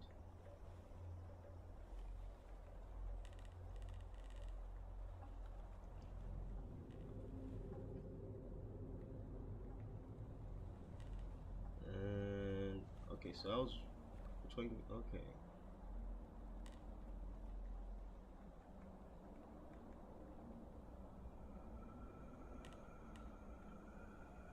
How much are these books?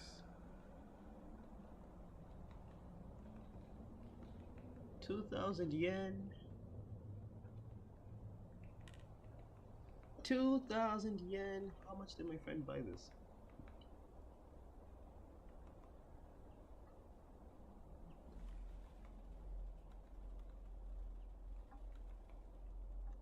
Let me see if there's a different book.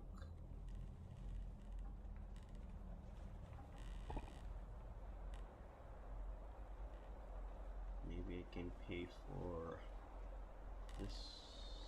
Yeah, no, you can't see.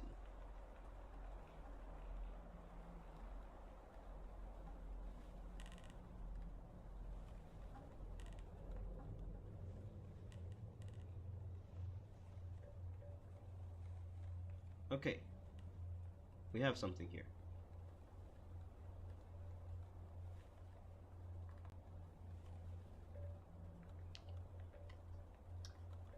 Are we ready? Do we have our matchas ready with us? I'm running out of matcha tea. We need to make some more. Should buy the books again. Thought I might have one of them in the old bucket of mine. All I can get are the PDF versions. But they are very interesting books too, Lauren.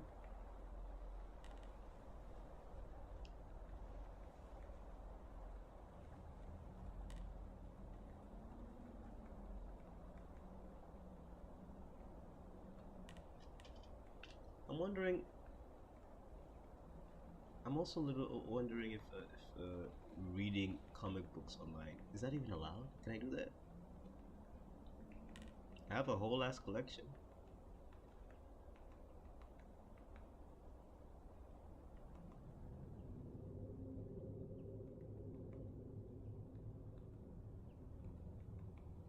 To Lauren.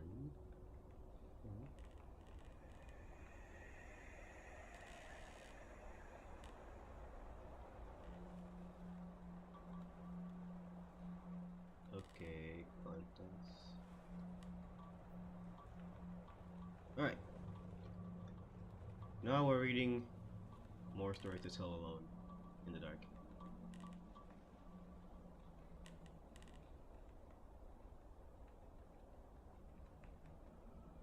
The hoo-has. Not those kind of hoo-has, but yeah, you know what I mean. Hoo-has. These scary stories will take you on a strange and fearsome journey where darkness or fog or mist or the sound of a person screaming or a dog howling turns ordinary places into nightmarish places where nothing is what you expect. People have been telling scary stories for as long as anyone from the first. They were tales of supernatural creatures that people would harm. People feared and would harm. Harm what? Next page. Harm them. Boogeymen, monsters, demons, ghosts, and evil spirits lurking in the dark, waiting for a chance to strike. We still tell stories about creatures we fear, but not all of them are about boogeymen or demons. Quite a few are about living people. You'll meet some of them at a fat and jolly butcher, a friendly girl who plays a drum, a neighbor, and others who, at best, are not to be trusted. Scary stories of this kind often have a serious purpose. They may warn young people of dangers that await them when they set out in the world on their own. But for the most part, we tell scary stories to have fun. We turn out the lights or leave just a candle burning, then we sit. I lost my train. Then we sit close together and tell the scariest stories we know.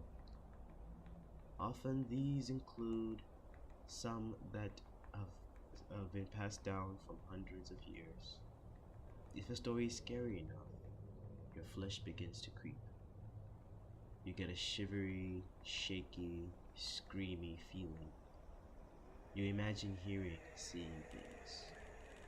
You hold your breath as you wait to learn how it all ends. If something startling happens, everyone gasps or jumps or screams. Some people call those shivery, shaky, screaming feelings the heebie-jeebies, or the screaming memes. The poet T.S. Eliot called them the hoo-has. You'd better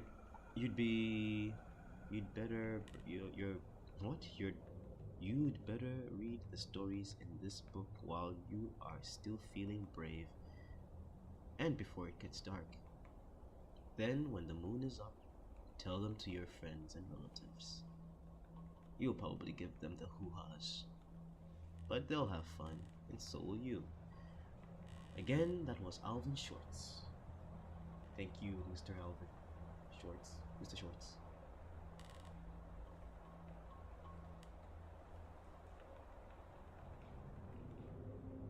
First chapter. When she saw him, she screamed and ran. This chapter is filled with ghost stories. In one, a man has just become a ghost, but doesn't know it yet. In another, a pirate ship. In another, a pirate ship and crew return from a watery grave. And there are other frightful events.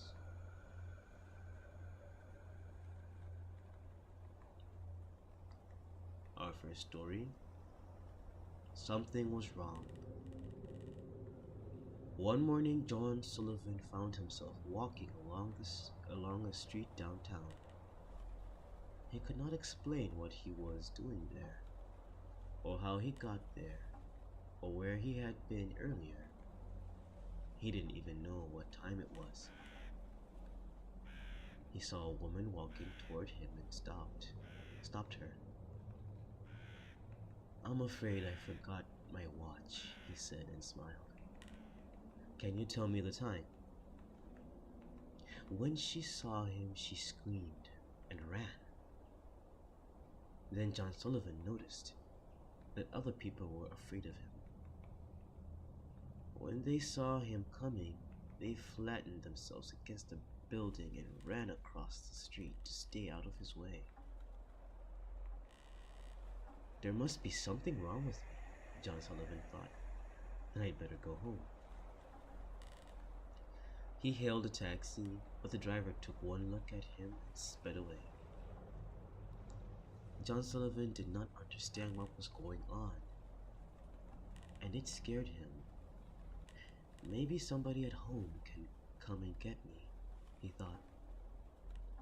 He found a telephone and called his wife, but a voice he had not recognized answered. "Is Mrs. Sullivan there?" he asked. "No, she's at a funeral," the voice said. "Mr. Sullivan was killed yesterday in an accident downtown."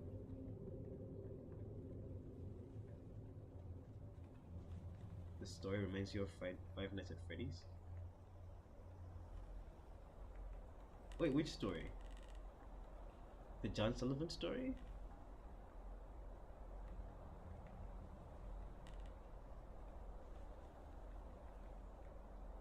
Was there a Five Nights at Freddy's where someone didn't know they were already dead?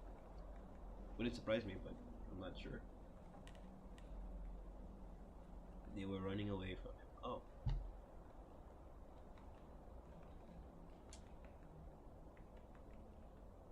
Oh. I'm still not sure which Freddy's game that one relates to. Should I play Five Nights at Freddy's? I can't. I'm afraid my neighbors would complain and I'll be kicked out. Sister location. Ah. See, I have no idea the lore behind that one. But if it's a good time,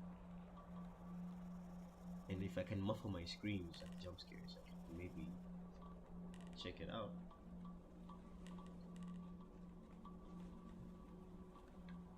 And now, our next story, The Wreck. Fred and Jean went to the same high school, but they met for the first time at the Christmas dance. Fred had come by himself, and so had Jean. Soon Fred decided that Jean was one of the nicest girls he had ever met. They danced together most of the evening. At 11 o'clock, Jean said, "I have to leave now. Can you give me a ride?" "Sure," he said. "I've got to go home too. I accidentally drove my car into a tree on my way over here," Jean said. "I guess I wasn't paying attention." Fred drove her to the head of Brady Road. It was a neighborhood he didn't know very well.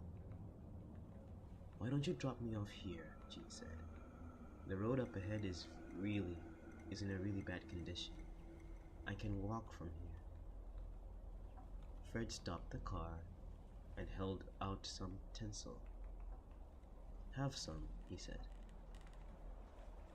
I got it at the dance." "Thank you," she said. "I'll put it in my hair," she said.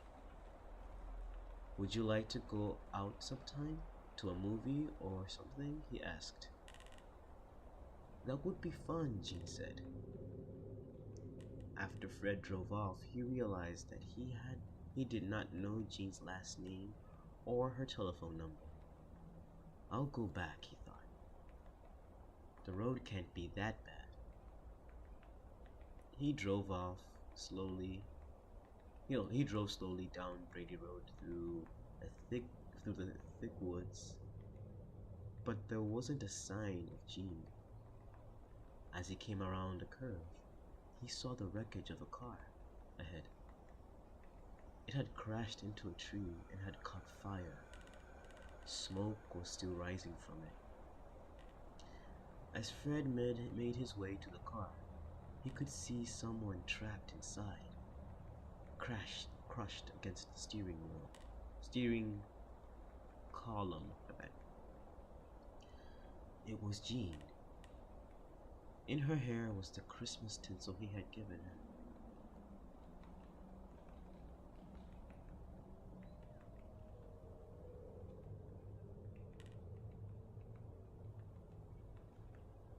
Alright. Our next story. It's called, what is it called? One Sunday Morning. Oh boy, echo. Alright, one Sunday morning. Ida always went to the 7 o'clock Sunday morning service at her church. Happy Sunday, everybody. Usually, she heard the clanging of the church bells while she was eating breakfast. But this morning, she heard them while she was still in bed. That means I'm late, she thought. Ida jumped out of her bed, quickly dressed, and left without eating or looking at the clock. It was still dark outside, but it usually was dark at this time of year. Ida was the only one on the street. The only sounds she heard were the clatter of her shoes on the pavement. Everybody must already be in the church, she thought. Ida took a short cut through the cemetery. Then she quietly slipped into the church and found a seat. The service had already begun. When she caught her breath, Ida looked around. The church was filled with people she had never seen before. But the woman next to her did look familiar. Ida smiled at her. It's Josephine Kerr, she thought. But she's dead. She died a month ago. Suddenly, Ida felt uneasy. She looked around. As her eyes began to adjust to the dim light, Ida saw some skeletons in suits and dresses. This is a service for the dead, Ida thought. Everybody here is dead except me. Ida noticed some of them were staring at her. They looked angry, as if she had no business there. Josephine Kerr leaned toward her and whispered, "Leave right after the benediction, if you care for your life." When the service came to an end, the minister gave his blessing. "The Lord bless you and keep you," he said. "The Lord make his face to shine upon you." Ida grabbed her coat and walked quickly toward the door. When she heard footsteps behind her, she glanced back. Several of the dead were coming toward her. Others were getting up to join them. "The Lord lift up his countenance to you," the minister went on. Ida was so frightened, she began to run. Out the door she ran, with a pack of shrieking ghosts at her heels. "Get out!" one of them screamed. Another shouted, "You don't belong here," and ripped her coat away. As Ida ran through the cemetery, a third grabbed the hat from her head. "Don't come back," it screamed, and it shook its arm at her. By the time Ida reached the street, the sun was rising, and the dead had disappeared. Did this really happen? Ida asked herself. Or have I been dreaming? That afternoon, one of Ida's friends brought over her coat and hat, or what was left of them. They had found them in the cemetery, torn to shreds.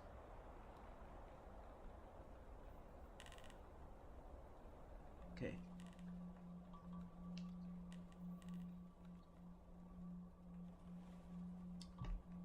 Next, we have sounds, or at least that's what the title's called. Well, oh, just a little sip. Okay, back to performative mode. I'm still here with you and loving the stories. Ah, thank you so much, Royal Weirdo. I'll keep it up. I'll finish all the books, but then I'll buy all the books and finish them there. If I have to. Here we go. Sounds. The house was near the beach. It was a big old place where nobody had lived for years. From time to time, somebody would force open a window or a door and spend the night there, but never longer. 3 fishermen caught in a storm took shelter there one night. With some dry wood they found inside, they made a fire in the fireplace. They lay down on the floor and tried to get some sleep, but none of them slept that night. First, they heard footsteps upstairs. It sounded like there were several people moving back and forth, back and forth. When one of the fishermen called, "Who's up there?" the footsteps stopped. Then they heard a woman scream. The woman turned into a groan and died away. Oh, the scream turned into a groan and died away. Blood began to drip from the ceiling into the room where the fishermen huddled. A small red pool formed on the floor and soaked into the wood. A door upstairs crushed shut, and again the woman screamed. "Not me!" she cried. It sounded as if she was running, her high heels tapping wildly down the hall. "I'll get you," a man shouted, and the floor shook as he chased her. Then silence. There wasn't a sound until the man who had shouted began to laugh. Long peals of horrible laughter filled the house. It went on until the fishermen thought they would go mad. When finally it stopped, the fishermen heard someone coming down the stairs, dragging something heavy that bumped on each step. They heard him drag it through the front hall and out the front door. The door opened, then it slammed shut. Again, silence. Suddenly a flash of lightning filled the house with a green blaze of light. A ghastly face stared at the fishermen from the hallway. Then came a crash of thunder. Terrified, they ran out into the storm.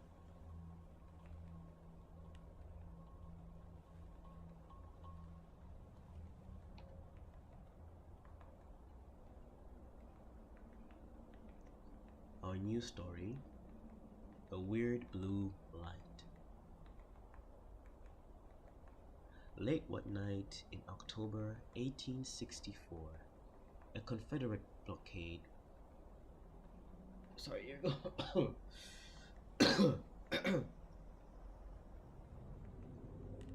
A Confederate blockade runner slipped by some Union gunboats at the entrance to Galveston Bay in Texas and made it safely to port with its cargo of food and other necessities.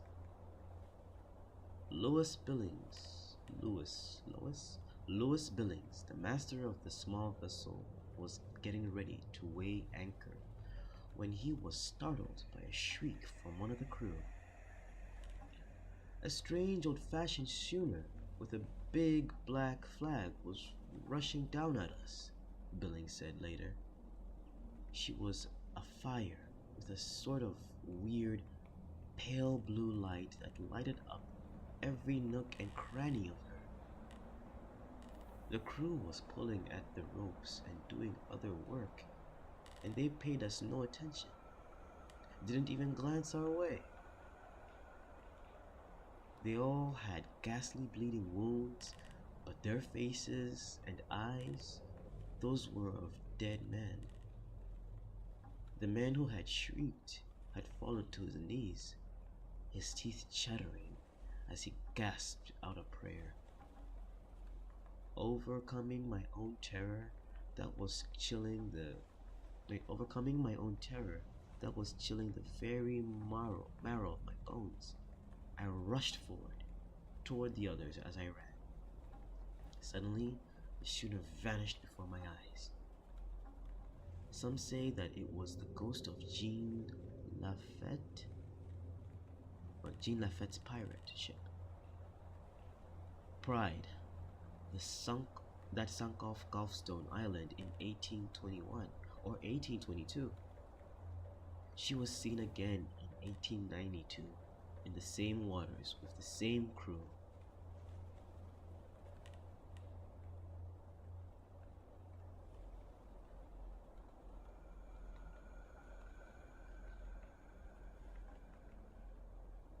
Our news story. Somebody fell from aloft, my bad.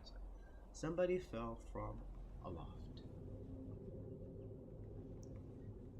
I had signed on as an ordinary seaman. Okay, I need a moment. My mind is quite filthy. I'm sorry, it's in the gutter. Even though, okay, no, never mind. No, yeah, man. Seaman, I'm sorry. Or am I? Let's go. I had signed on as an ordinary seaman of the Falls of Ettrick, a merchant ship bound for England. The first time I saw that ship, I knew her right away. She was the old Gertrude Spurshoe. I had sailed on her years before when she was painted brown and gold. Now she was painted black and had a new name, but it was the same ship for sure. We had a pretty good crew for that voyage, except for one hard-looking ticket named McLaren. He was a pretty good seaman, but there was something about him that I didn't trust. He was kind of secretive, kept mostly to himself. One day, somebody told him that I had worked on the old Gertrude. For some reason, he got all a tremble over that. Then I catched him, giving me all of his ugly black looks, as if he was itching to knife me in the back. I guessed it had something to do with the Gertrude, but I didn't know for what. Well, this one day, we was trying to work our way through dripping black fog. You'd scarcely know we had all the lights on, and it was dead calm. There wasn't a breath of fresh air. The ship just lay there, wallowing in a true? Yeah, in a true. A rolling and a rolling, going nowheres. I was standing my watch around midships, and McLaren was doing his trick at the wheel. The rest of the crew was scattered around one place and another. It was as quiet as could be. Then all at once, whackle! This one thing hits the deck right in front of McLaren. He lets out a screech that turns my blood cold, and he falls down in a faint.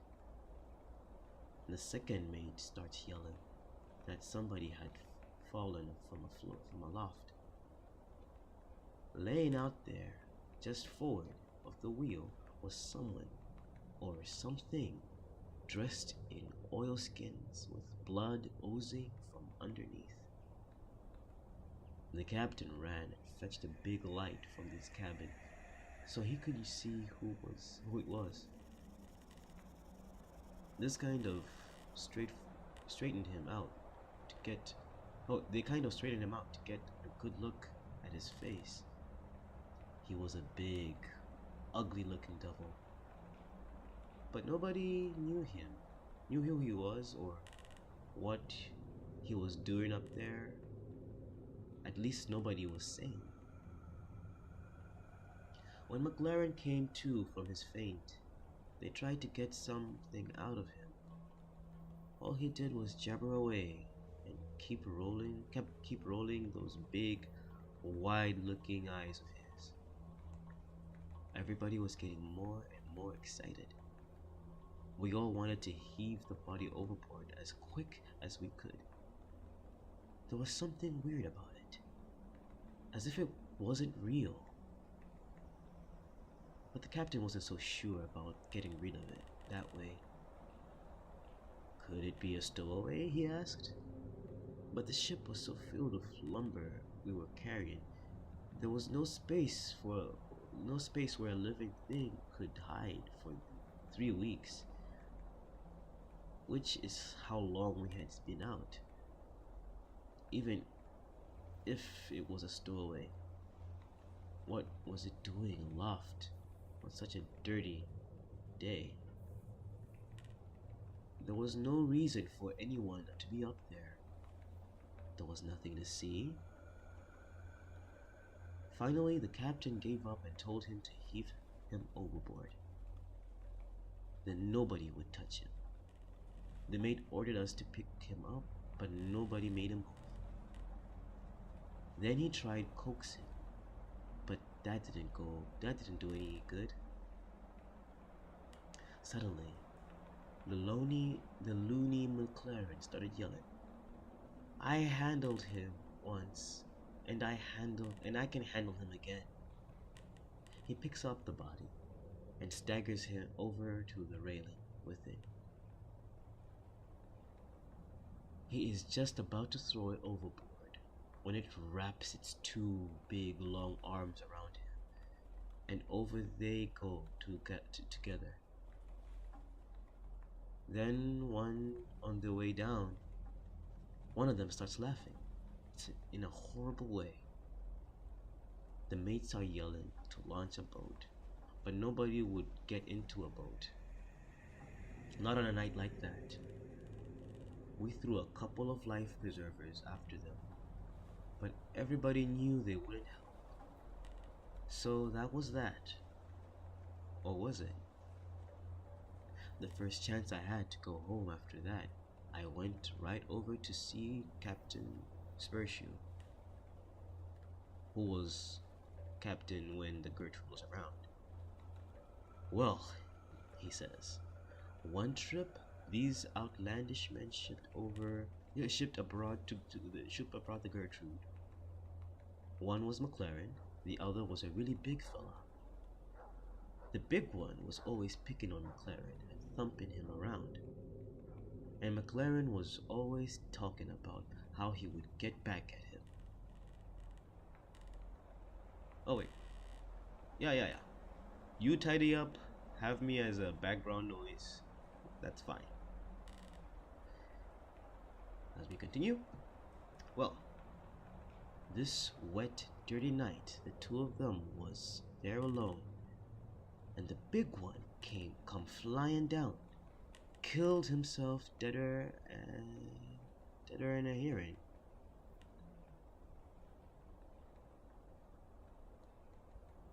McLaren says the foot rope they were using parted and how he almost fell himself. But everybody saw that the rope But everybody who saw that rope knew she didn't give away her own on her own. She had been cut through with a knife. After that, whenever we came into port, McLaren thought we were going to get the police after her, and he'd get pretty scared. But we couldn't prove anything, so we didn't try. In the end, I guess the big fella took care of things his own way. If he was a ghost that came back, that was what he was. If there be things like ghosts.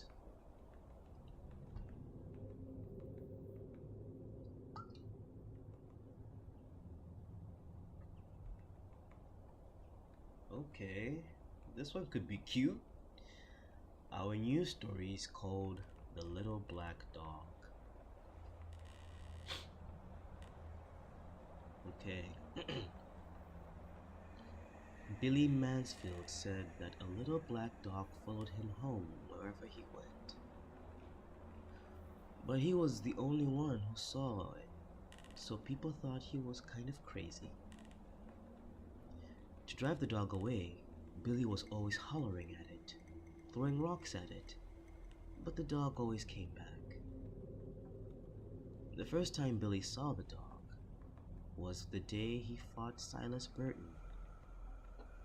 Billy was just a young man then, but the Burtons and Billy's family had been feuding for years. When Billy saw Silas riding toward him, he went for his gun, and Burton went for his. But Billy fired first. He hit Burton in the back, knocking him from his horse.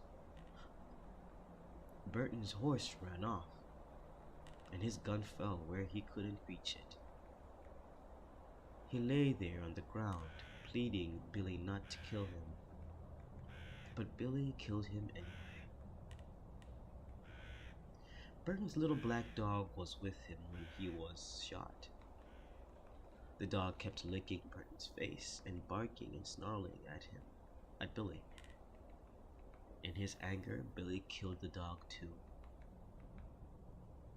There wasn't much law enforcement in those days, so Billy wasn't arrested. But all that night he heard Burton's dog outside his cabin, scratching his door, barking to be let in. I'm imagining this, Billy said to himself. I shot that dog. It's dead. But the next morning, Billy saw the dog. It was waiting for him outside. From then on, there was not a day when he didn't see it. And there wasn't a night when he didn't hear it scratching on his door, barking to be let in. From then on, Billy was always finding black dog hairs on the sofa, on the floor, in his bed, even in his food. And the house and the yard stank of dog. That's what Billy said. Whenever somebody told him there wasn't any dog to see, he'd say, maybe you don't see it, but I do.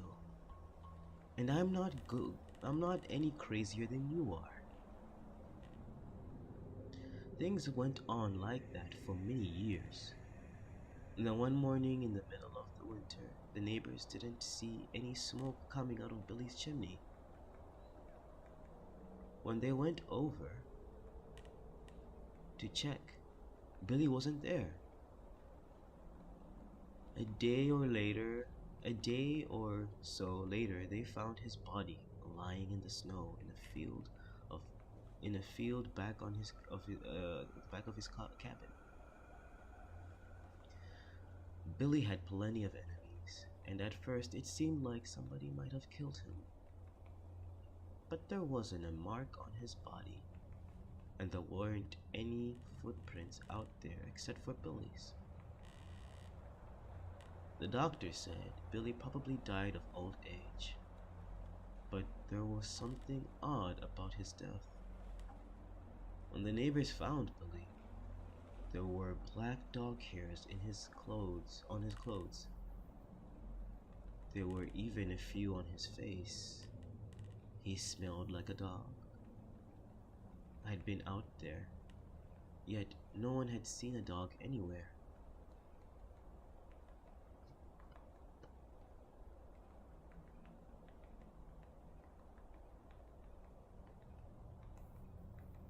Okay. Our next story. Oh, that one wasn't as cute as I thought it would be. So. Anyway, our next story. Clinkety Clink. That's what it's called. An old lady got sick and died. She had no family and no close friends. So the neighbors got a grave digger to dig a grave for her. And they had a coffin made, and they placed it in her living room. As was the tradition, they washed her body and dressed her up in her best clothes and put her in the coffin. When she had died, her eyes were wide open, staring at everything and seeing nothing. The neighbors found 2 old silver dollars on her dresser, and they put them on her eyelids to keep them closed. They lit candles and sat up with her so that she would not be too lonely. And on that first night, she was dead. Then the first night that she was dead. The next morning, a preacher came and said a prayer for her. Then everybody went home. Later, the gravedigger arrived to take her to the cemetery and bury her. She stared at the silver dollars on her eyes. He stared at her silver dollars on her eyes, and he picked them up. How shiny and smooth they were. How thick and heavy. They're beautiful, he thought. Just beautiful. He looked at the dead woman. With her eyes wide open, he felt she was staring at him, watching him hold her coins. It gave him a creepy feeling. He put the coins back on her eyes, on those eyes of hers, to keep them closed. But before he knew it, his hands reached out again and grabbed the coins and stuck them in his pocket. Then he grabbed a hammer and quickly nailed shut the lid on the coffin. "Now you can't see anything," he said to her. Then he took her out to the cemetery, and he buried her as fast as he could. When the gravedigger got home, he put the 2 silver dollars in a thin box and shook it. The box made a cheerful rattling sound, but the gravedigger wasn't feeling cheerful. He couldn't forget those eyes looking at him. When it got dark, a storm came up, and the wind started blowing. It blew everything around the house. It came in through the cracks and around the windows, and down the chimney. Buzzo it went. Busy, busy, buzzo. The fire flared and flickered. The gravedigger threw some fresh wood on the fire and got into bed and pulled the blankets up to his chin. The wind kept blowing. Buzzo it went. Busy, busy, buzzo. The fire flared and flickered and cast evil-looking shadows on the walls. The gravedigger lay there thinking about the dead woman's eyes staring at him. The wind blew stronger and louder, and the fire flared and flickered. Sorry, I think there's a siren outside my window. Okay, I think it's right now. The fire flared and flickered, and popped and snapped, and he got more and more scared. Suddenly, he heard another sound. Clinkety clink, clinkety clink it went. Clinkety clink, clinkety clink. It was the silver dollars rattling in this tin box. Hey, the gravedigger shouted. Who's taking my money?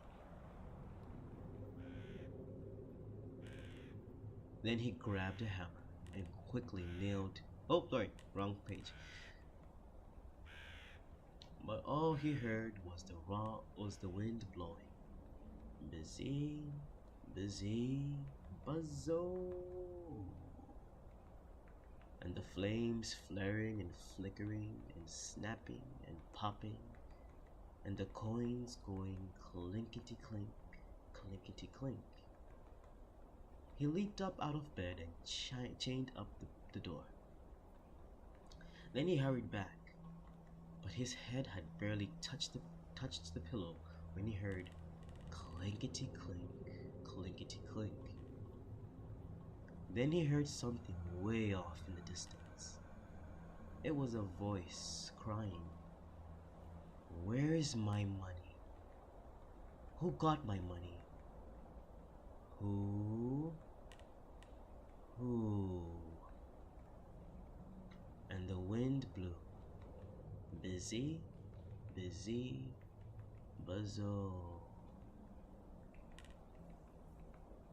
And the fire flared and flickered and snapped and popped, and the money went clinkety clink, clinkety clink.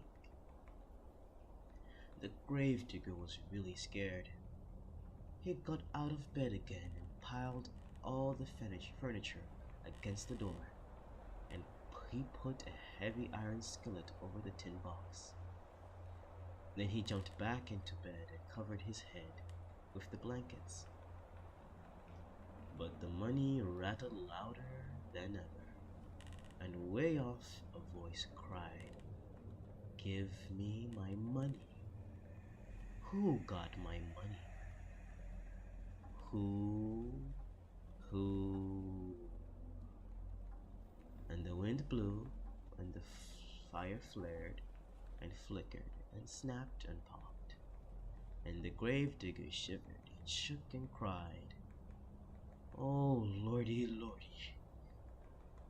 Suddenly the door flew open, and in walked the ghost of the dead woman with her eyes wide open, staring at everything and seeing nothing.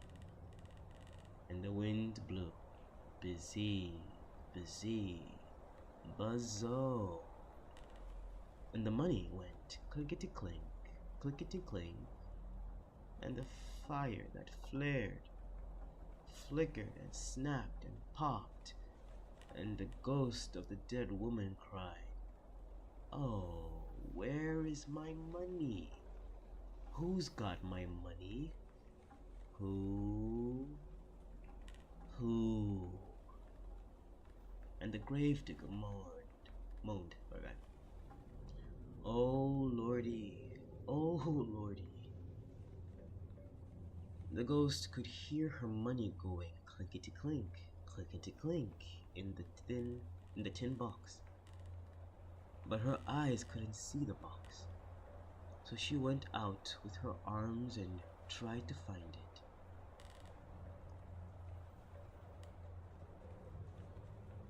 The wind went busy, busy, buzzo, and the money rattled clinkety clink, clinkety clink, and the fire flared and flickered snapped and popped. The gravedigger shivered and shook and moaned, "Oh, lordy, lordy." And the woman cried, "Give me my money." Who's got my money? Who?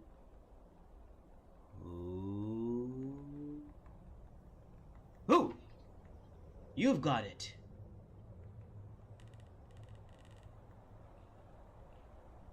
That was stage direction. I don't think I did a very good job on that last part, but I kind of like that story. That was pretty good. You got that. All right.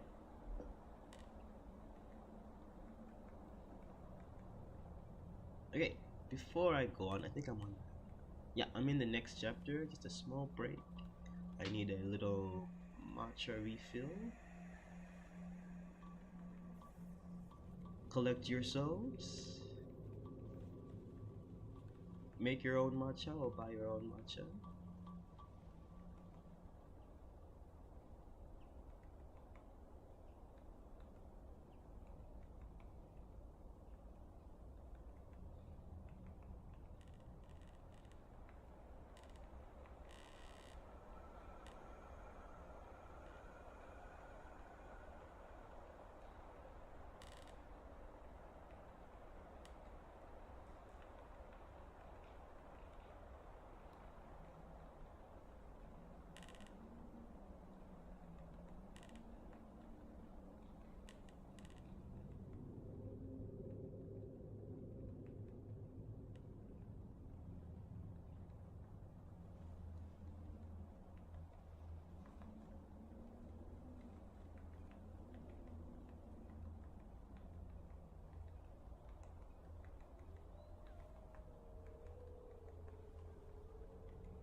symphonic sound for the home is recorded on two separate tracks, each one giving special emphasis to certain sections of the orchestra, as heard from those positions. Now, when played back simultaneously on two separate systems, the sounds are blended together to achieve a new dimension in sound, impossible to obtain in a monaural recording.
Okay, is my mic on? Okay, mic on. Sorry, my tea is too hot for me, so just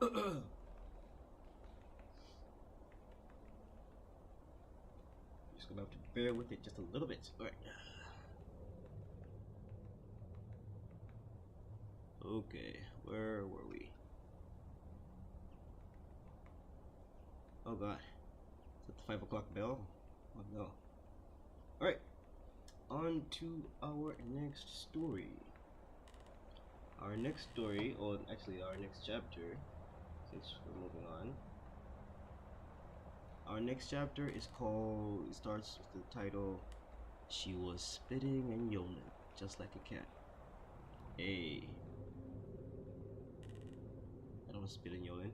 The tales in this chapter are about an empty trunk, a neighbor who turns into a cat, okay, a strange drum, some very tasty sausages, and very scary things.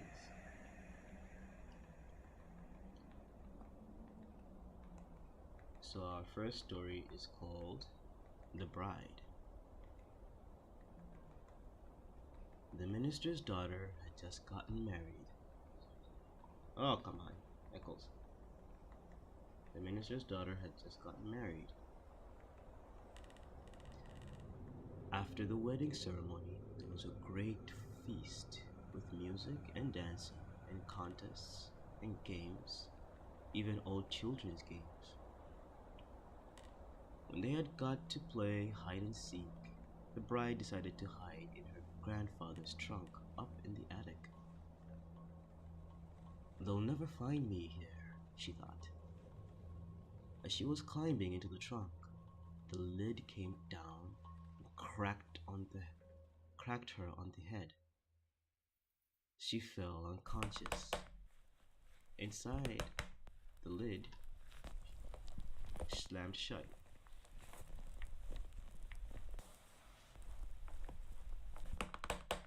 Sorry. Go.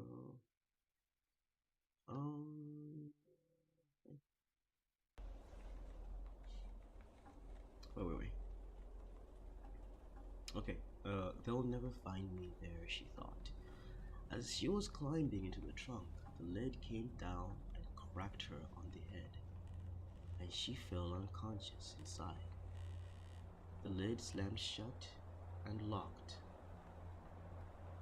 No one will ever know how long she called for help, or how hard she struggled to free herself from the tomb.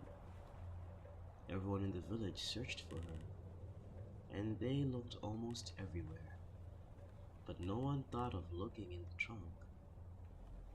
After a week, her brand new bridegroom and all the others gave her up for lost. Years later, a maid went up into the attic looking for something she needed. Maybe it is in the trunk, she thought. She opened it and screamed. There lay the bride in her wedding dress, but by then she was only a skeleton.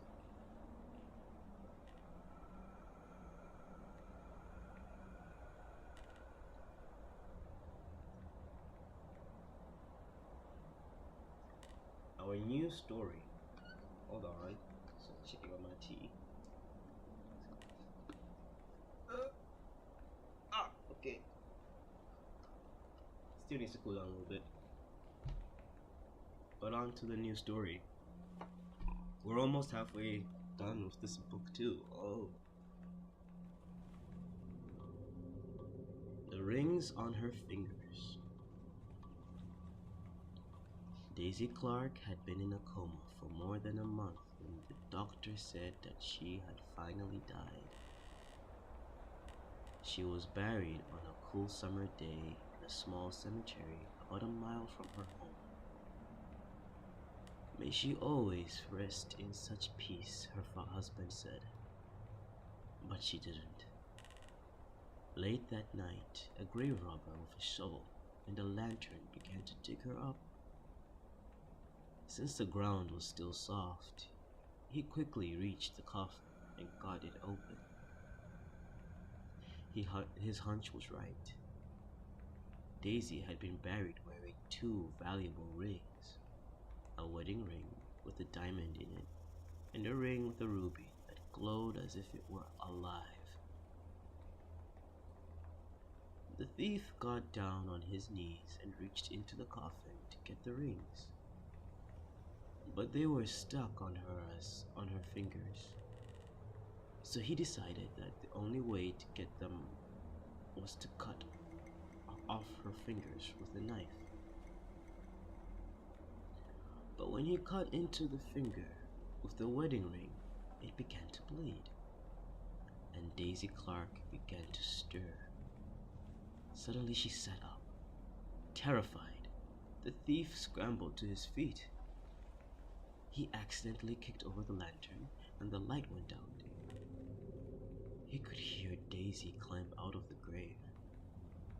As she moved past him in the dark, he stood there frozen with fear, clutching the knife in his hand.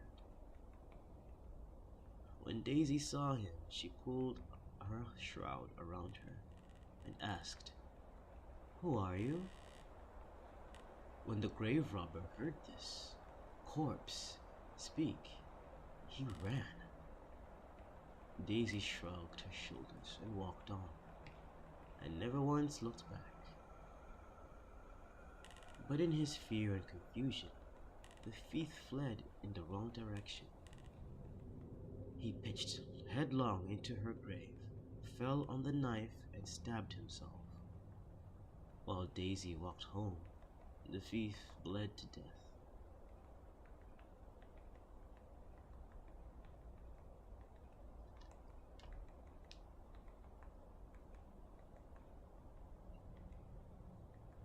On to the new story.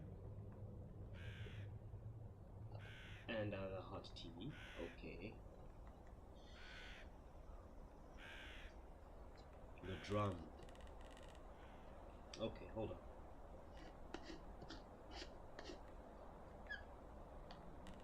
Hey.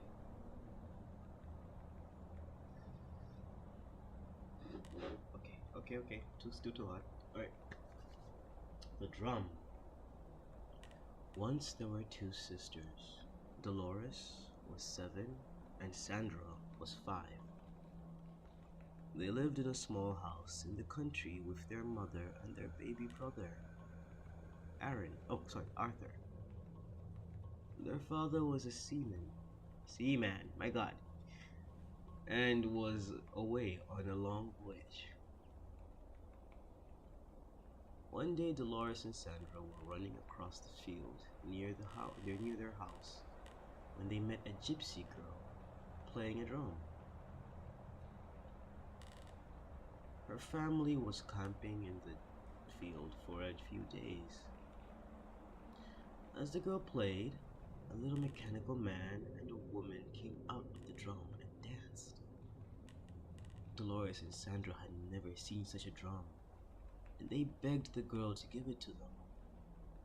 She looked at them and laughed. I will give it to you, she said, but only if you are really bad. Come back tomorrow and tell me how bad you were, and I will see. As soon as the two sisters got home, they started shouting, which was against the rules in their house. Then they wrote all over the walls with crayons. At supper, they spilled their food, and when it was time for bed, they wouldn't go. They did everything they could think of to upset their mother. They were really bad. Early the next morning, they hurried off to find the gypsy girl. We were really bad yesterday, they told her, so please give us the drum. But when they told her what they had done, the gypsy girl laughed. Oh, you must be much worse than that if I'm going to give you the drum, she said. As Dolores and Sandra got home, they pulled all the flowers in the garden. They let the pig out and chased it away. They tore their clothes. They sloshed in the mud. They were a lot worse than the day before.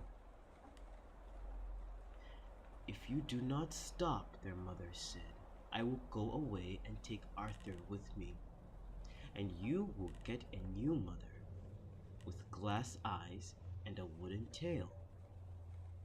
That scared Dolores and Sandra. They loved their mother, and they loved Arthur. They could not imagine being without them, and they began to cry. I don't want you to leave, their mother said. I don't want to leave you, the mother said. But unless you change your behavior, I will have to leave you. We'll be good, the girls promised. Yet they did not really believe that their mother would go away. So, she is trying to scare us, Dolores said later. We'll get the drum tomorrow, said Sandra. Then we'll be good again. Early the next morning, they rushed off to find the gypsy girl. When they found her, she was playing the drum again, and the little man and the little woman were dancing. They told the gypsy girl how bad they had been the day before. That must be bad enough to get the drum, they said. Oh no, said the gypsy girl. You must be much worse than that. But we promised our mother to be good from now on, said the girls. If you really want the drum, said the gypsy girl, you must be much worse. It's only for one more day, Dolores told Sandra. Then we will have the drum. I hope you're right, Sandra said. As soon as they got home, they beat the dog with a stick. They broke the dishes. They tore their clothes to pieces. They spanked their baby brother Arthur. Their mother began to cry. You are not keeping your promise, she said. We will be good, said Dolores. We promise, said Sandra. I can't wait much longer, said their mother. Please try. Early the next morning, before their mother was awake, Dolores and Sandra ran to the gypsy girl. They told her all about the bad things they had done the day before. We were horrid, said Sandra. We were worse than what we have ever been, said Dolores. We have the drum. Can we have the drum now, please? No, said the gypsy girl. I never meant to give it to you. It was just a game we were playing. I thought you knew that. Dolores and Sandra began to cry. They rushed home as quickly as they could, but their mother and Arthur were gone. They are out shopping, said Dolores. They'll be back soon. But they were still not back when time for lunch came. Dolores and Sandra felt lonely and scared. They wandered through the fields the rest of the day. Maybe they'll be home when we get back, said Dolores. When they got home, they saw through the window that the lamps were lit, and there was a fire in the fireplace. But they did not see their mother and Arthur. Instead, there was a new mother, her glass eyes glistening, her wooden tail thumping on the floor.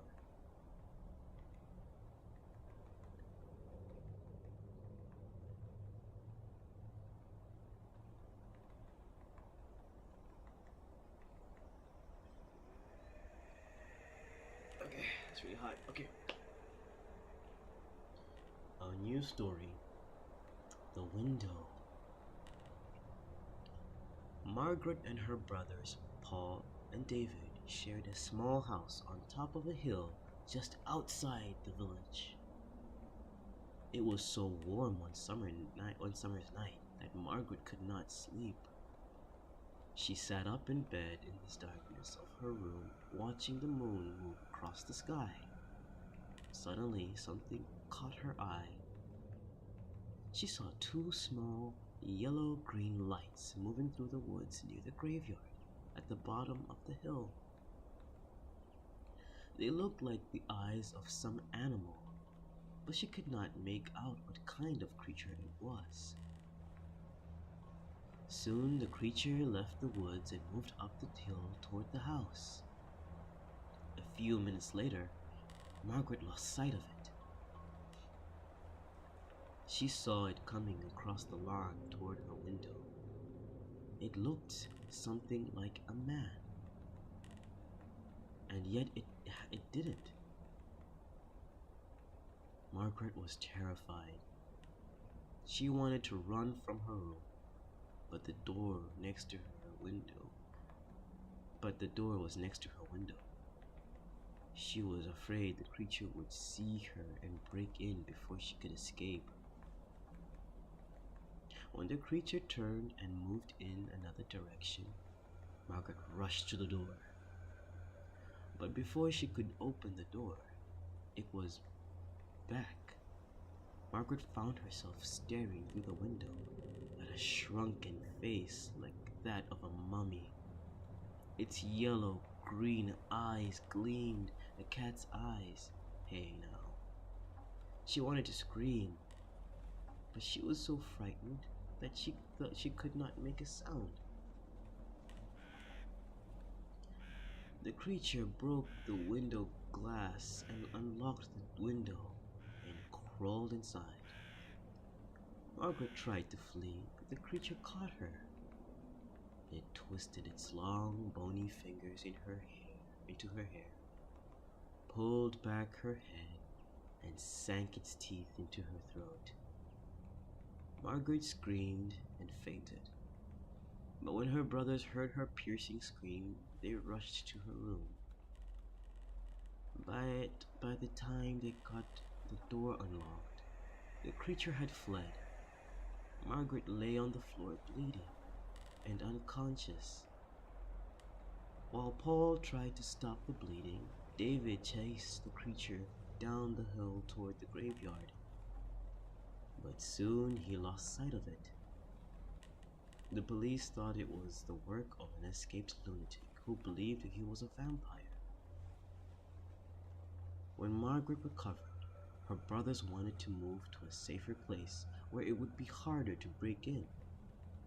But Margaret refused. The creature would never come back. She was sure of that. But just in case, Paul and David began to keep loaded pistols in their rooms. One night, months later, Margaret was awakened by a scratching sound at the window. When she opened her eyes, there was the same shrunken face staring at her.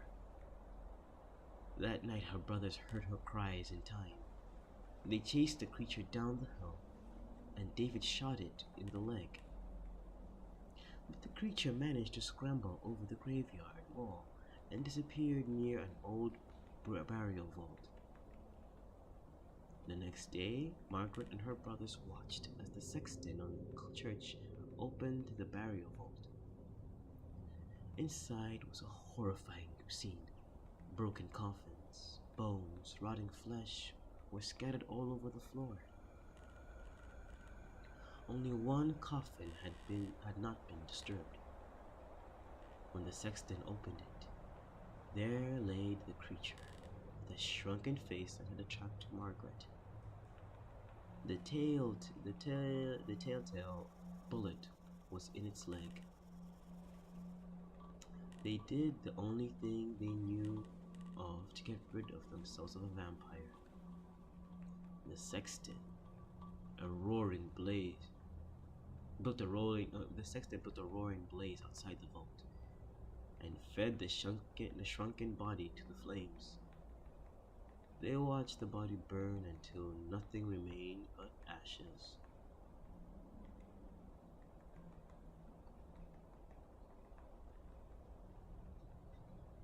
Oh, here's that sausage story we mentioned earlier.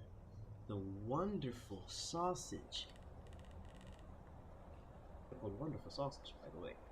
Okay. One dark, rainy Saturday afternoon, a fat and jolly butcher named Samuel Blunt had an argument over money with his wife, Eloise. Blunt lost his temper and killed Eloise. Then he ground her up into sausage meat and buried her bones under a big, flat rock in the backyard. To keep the murder a secret, he told everyone that she had moved away. Blunt mixed his new sausage meat with pork, then seasoned it with salt and pepper, added some sage and thyme and a bit of garlic to give it a special flavor. He smoked it in his smokehouse for a while. He called it Blunt's special sausage. There was such a demand for his new sausage that Blunt bought the best hogs he could find and started raising his own pork. He also kept a sharp lookout for humans who might make a tasty sausage meat. Oh. One day, a nice, plump schoolteacher came into his shop. Blunt grabbed her and ground her up. Another time, Blunt's dentist came by. He was a little round man, and into the grinder he went. Then one by one, the children in the neighborhood began to disappear. And so did their kittens and puppies. But no one ever dreamed that Blunt, the butcher, had anything to do with it. Things went on that way for years. One day, Blunt made a big mistake. A fat boy came into the butcher's shop. Blunt grabbed him and started to drag him off to the sausage grinder. But the boy broke loose and ran out of the shop, and Blunt chased after him, waving a big butcher knife, I bet. When people saw this, they realized at once what had become of all the missing children, and grown-ups, and kittens, and puppies. An angry crowd gathered around the butcher shop. No one knows for sure what had happened to Blunt that day. Some say he was fed to his hogs. Others say he was fed to his sausage grinder. But he was never seen again, and neither was his wonderful sausage meat.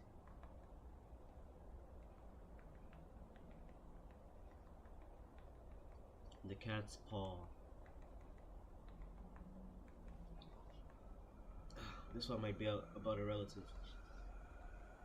Oh no, actually, I disclaim any relation. I don't know what I'm about to read. The cat's paw. Somebody was stealing the meat Jed Smith kept in his smokehouse.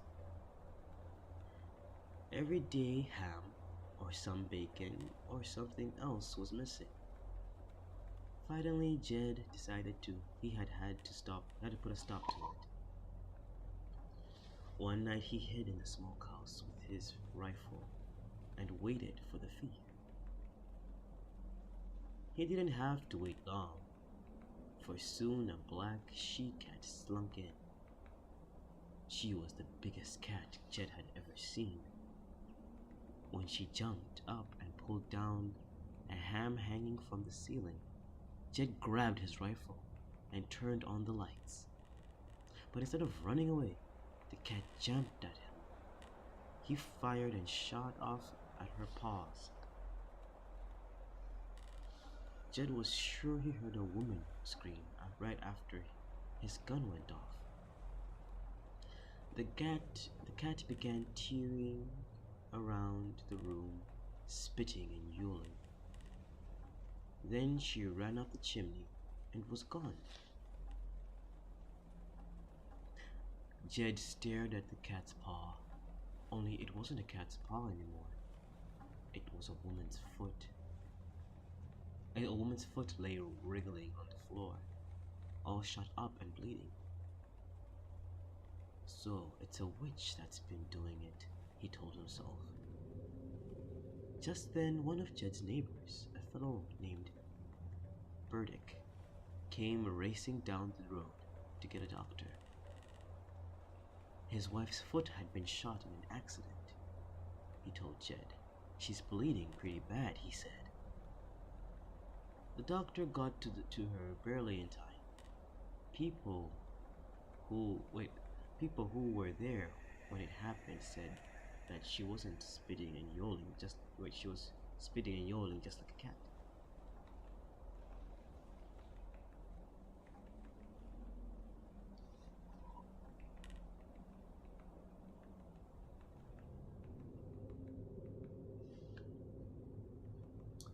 On to the next story.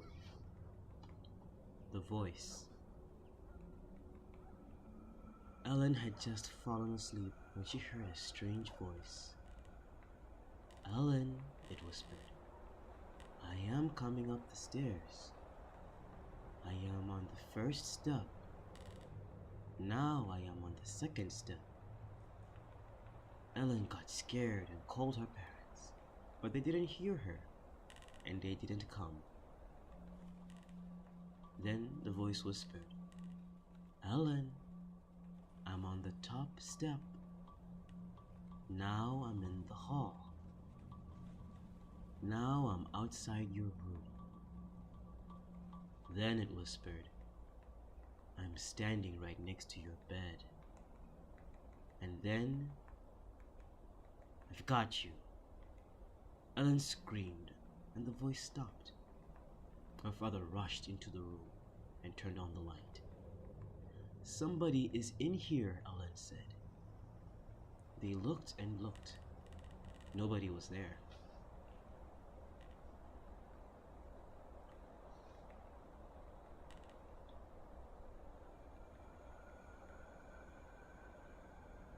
Next chapter.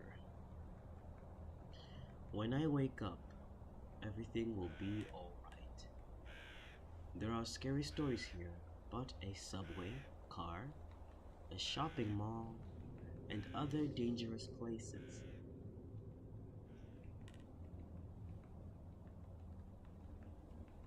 Imagery is nice too. Our first story, Oh Susanna. Susanna and Jane shared a small apartment near the university where they were students. When Susanna got back from the library one night, the lights were out and Jane was asleep. Susanna undressed in the dark and quietly got into bed. She had almost fallen asleep when she heard someone humming the tune to the song, Oh Susanna.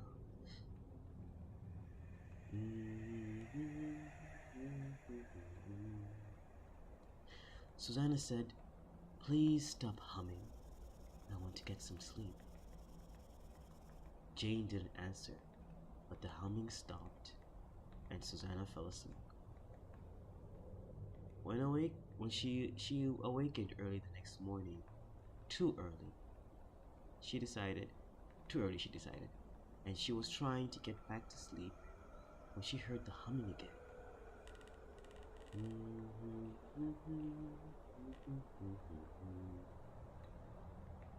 "Please go back to sleep," she told Jane. "It's too early to get up." Jane didn't answer, but the humming continued. Susanna became angry. "Cut it out," she said. "It's not funny." When the humming still did not stop, she lost her temper. She jumped up out of bed, pulled the covers off Jane, and screamed. Jane's head was gone. Somebody had cut off her head. "I'm having a nightmare," Susanna told herself. "When I wake up, everything will be all right."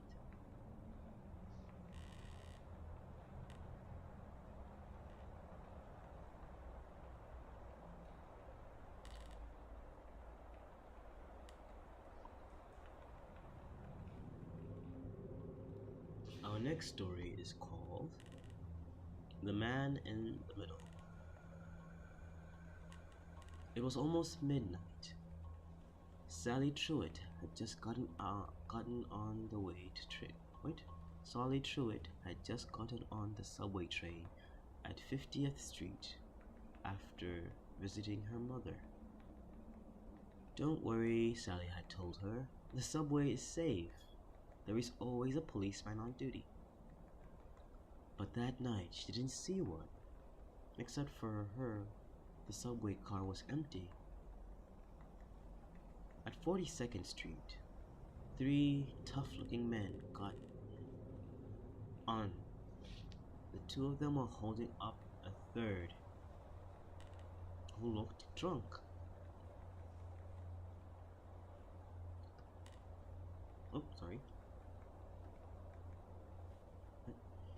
Who looks drunk.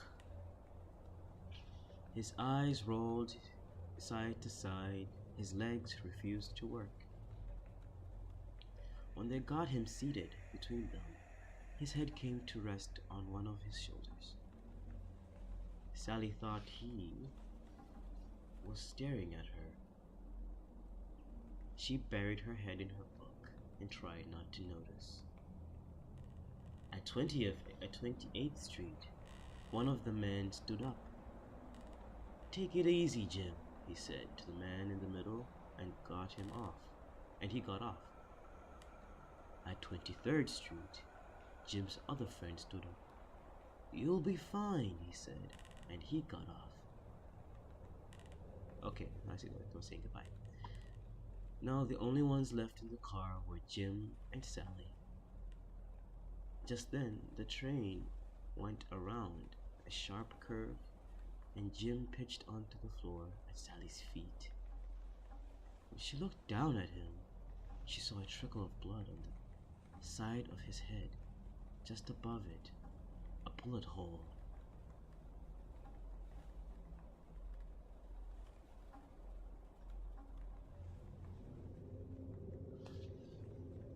Oh my god.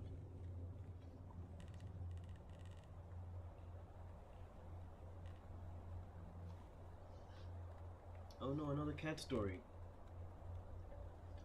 Our next story is called The Cat in a Shopping Bag. Mrs. Briggs was driving to the shopping mall to do some last-minute Christmas shopping when she accidentally ran over a cat. She could not bear to leave the corpse on the road for other cars to hit and squash. So she stopped, wrapped the cat in some tissue paper, and some tissue paper she had with her, and put it in an old shopping bag in the back seat. She would bury it in the backyard when she got home. At the mall, she parked her car and began walking to one of the stores. She had taken only a few steps when out of the corner of her eye, she saw a woman reach into the open window of her car and take the shopping bag with the dead cat. Then the woman quickly got into a car nearby and drove away. Mrs. Briggs ran back to her car and followed the woman. She caught up with her at a diner down the road. She followed her inside and watched the woman slide into a booth and give a waitress her order. As the woman sat sipping her soda, she reached into Mrs. Briggs' shopping bag. Then she bent down and looked inside.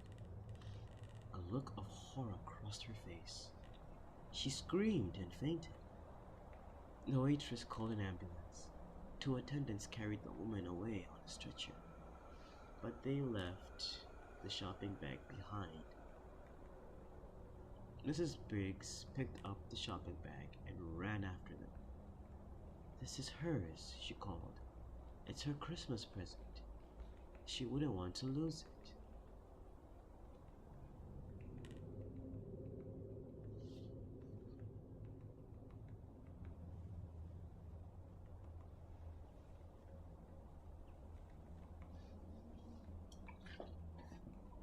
One moment.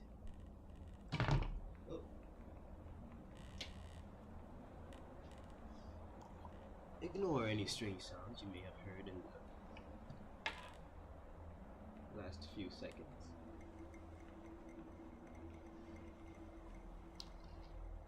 Okay, on to the next story. We're almost done with this one, I think. And then I'll have to hop off. Our next story is called The Bed by the Window.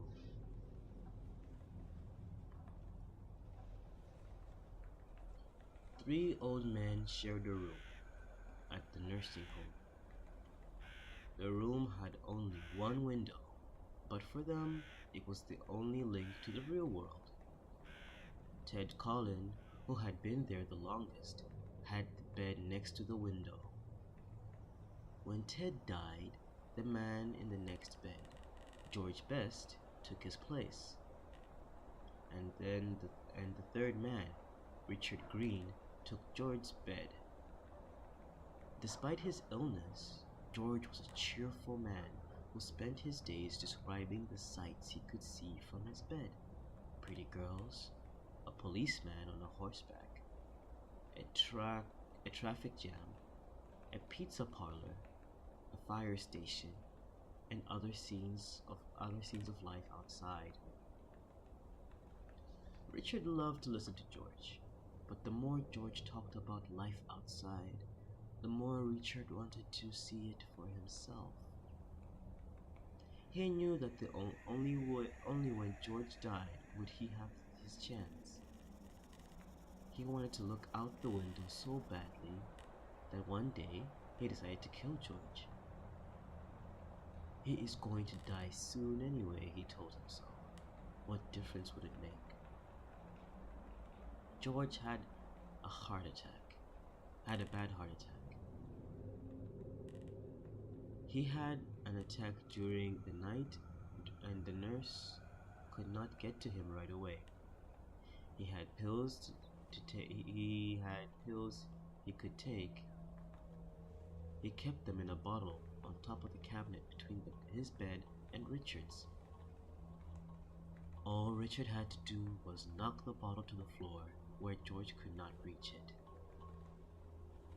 A few nights later, George died just as Richard had planned he would. And the next morning, Richard was moved to the bed by the window. Now he would see for himself all the things outside that George had described. After the nurse had left, Richard turned to the window and looked out. But all he could see was a brick wall.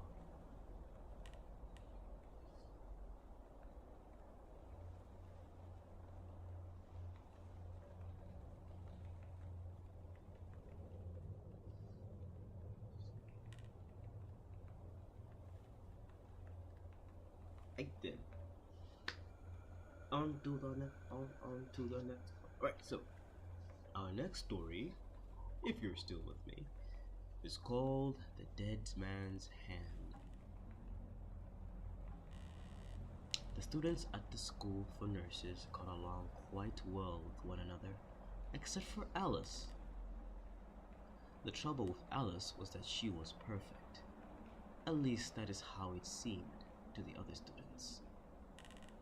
She was always friendly and always cheerful. Nothing ever upset her. Her school assignments were always on time and always perfect. She didn't even bite her fingernails. Many of the student nurses resented Alice. They would have liked to see her fail at something, become frightened, or cry, or do something that showed she had weakness like they did.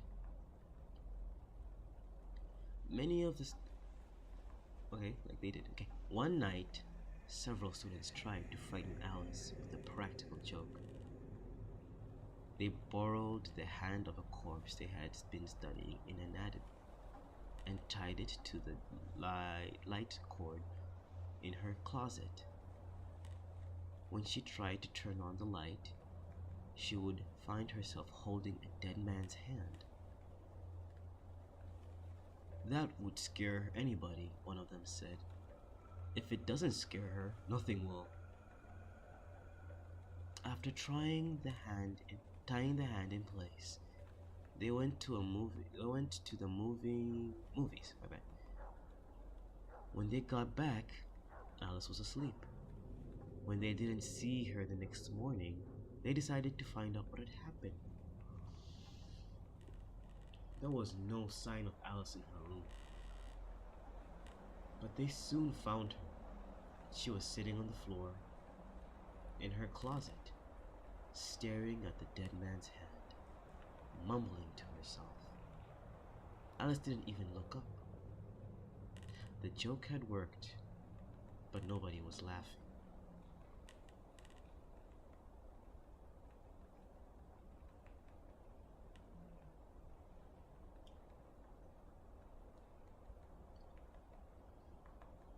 Our news story is called A Ghost in the Mirror. Oh, sounds fun. Alright. This is a scary game that young people play sometimes. Oh, they'll sometimes play. It's a game? A mirror game? Oh no. No. Trying to conjure up a ghost in their bathroom mirror. Many don't really believe a ghost is going to appear, but they try to raise one anyway. For the fun and the excitement. Some are willing to settle for any ghost, but others have a practical ghost in mind. One of these is a ghost named Mary Worth, also known as Mary Jane and Bloody Mary. Oh boy. She is the heroine of an old comic strip, but some say she actually was a witch who was hanged at the infamous witch trials in Salem, Massachusetts in 1692. Another of these ghosts is La Llorona. I forgot if I pronounced that. La Llorona. The weeping woman who wanders the streets of cities and towns from Texas to California and throughout Mexico, looking for her lost child. Still another is Mary Wales, a young woman who is supposed to have been killed in a car accident in Indianapolis, Indiana, about 1965. Her ghost is one of the vanishing hikers. It is said that again and again she thumbs a ride home in a passing car, then vanishes before she gets there. Here is how ghost hunters try to raise a ghost. 1. They find a quiet bathroom, close the door, and turn off the lights. 2. They stare at their face in the mirror. They repeat the ghost's name, usually 47 times or 100 times. If any ghost will do, they say any ghost in place of a name. If they do manage to raise one, its face will slowly replace theirs in the mirror. Some say a ghost is likely to be angry at being disturbed. If it gets angry enough, they say, it will try to shatter the mirror and come right into the room. But a player can always turn on the lights and send the ghost back to where it came from. And when that happens, the game is over.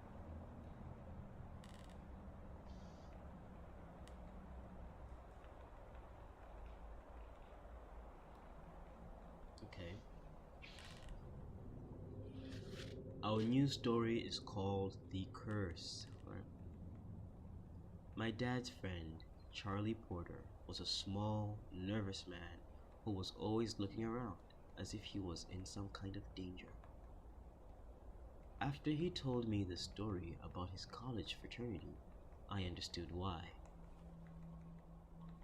The frat doesn't exist anymore, he said. It was banned years ago. We had just 9 members at the point, and were taking 2 more, Jack Lawton and Ernie Kramer.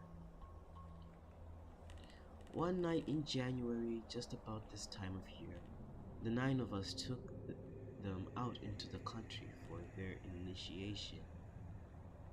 We took them to an old, deserted house where 2 young men about our age had been murdered recently.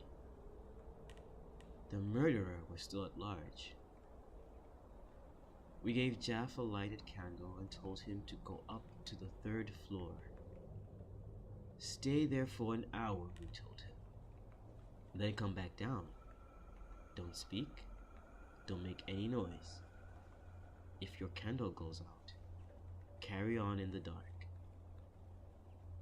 From where we were standing, we could see the light from Jack's candle moving up the stairs to the 2nd floor and then to the 3rd. But when he got to the 3rd floor, his candle went out. We guessed that he had come to a drafty corner and the wind blew it out. But when the hour went by and he didn't come down, we weren't so sure. We waited another 15 minutes and got more and more nervous.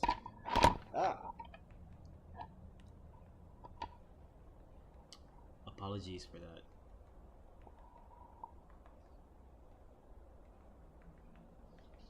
So we sent Ernie Kramer up after him. When Ernie got to the 3rd floor, his candle also went out. We waited 10 minutes, 20 minutes, but there was no sign of either of them. Come on down, we called, but they didn't answer. Finally, we decided to go and get them. Armed with flashlights, we started up the stairs. It was as quiet and dark as a grave in that house. When we got to the 2nd floor, we called out loud, but there was no answer. When we got to the 3rd floor, we walked into a big open space like an attic. Jack and Ernie weren't there, but we saw footprints in the dust. These led to a room on the other side of the attic. That room was also empty, but there was fresh blood on the floor, and the window was wide open.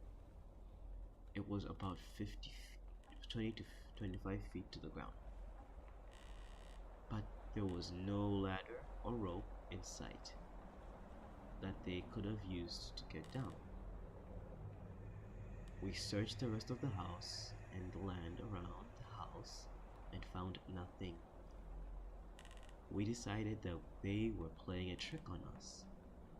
We figured that in some way they had escaped through the window and were hiding in the woods. The blood on the floor was just to throw us off the track. We guessed that they'd show up the next day with a lot of stories and a lot of laughs, but they didn't. The next day, we told the Dean of Men what had happened, and he reported it to the police. The police didn't find anything either, and after several weeks, the search ended. To this day, no one knows what happened to Jack Lawton and Ernie Kramer.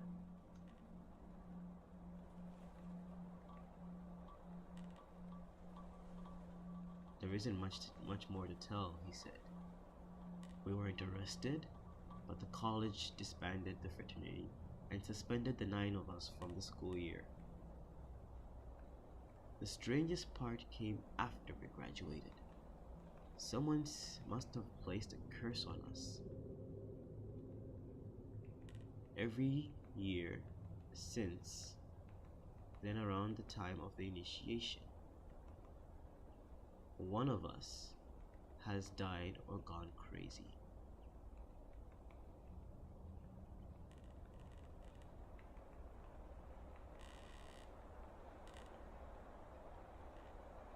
I'm the only one left, he said, and I'm in pretty good health. But there are times when I feel just a little peculiar. Ah!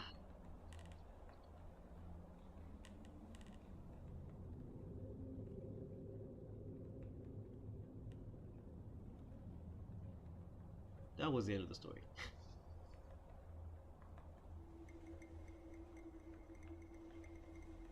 Okay. Just a few more, I think. Now this one's called. Oh, this is okay. This chapter is called The Last Laugh. These stories are scary and funny. Let's see, shall we? Our first story is called The Church. There was a fellow named Larry Berger who wasn't afraid of anybody alive. But anybody who was dead scared the wits out of him. One night, Larry was driving in the country in his old Jeep when he got caught in a bad thunderstorm. The rain was coming down in the streets. Since his Jeep didn't have a top to it, Larry started looking for a place to take shelter. But at the first place he came to, he didn't even slow down. It was an old deserted cabin, probably as dry as bone inside, but Larry knew for a fact that it was haunted, and he wasn't going to stay there. A few miles later, he came to an old abandoned church standing all alone in a field. It hadn't been used in years.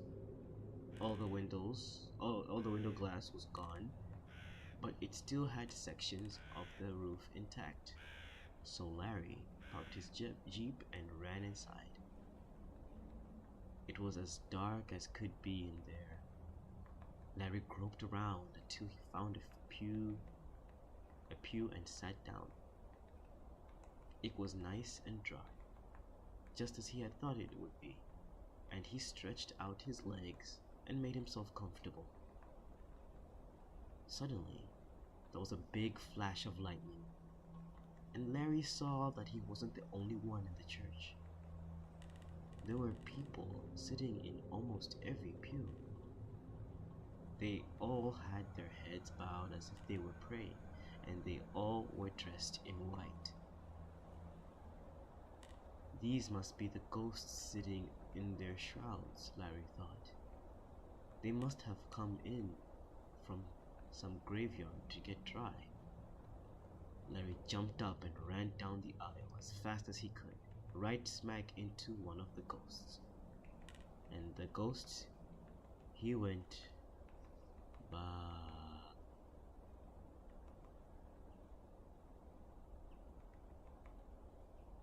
Oh, bah.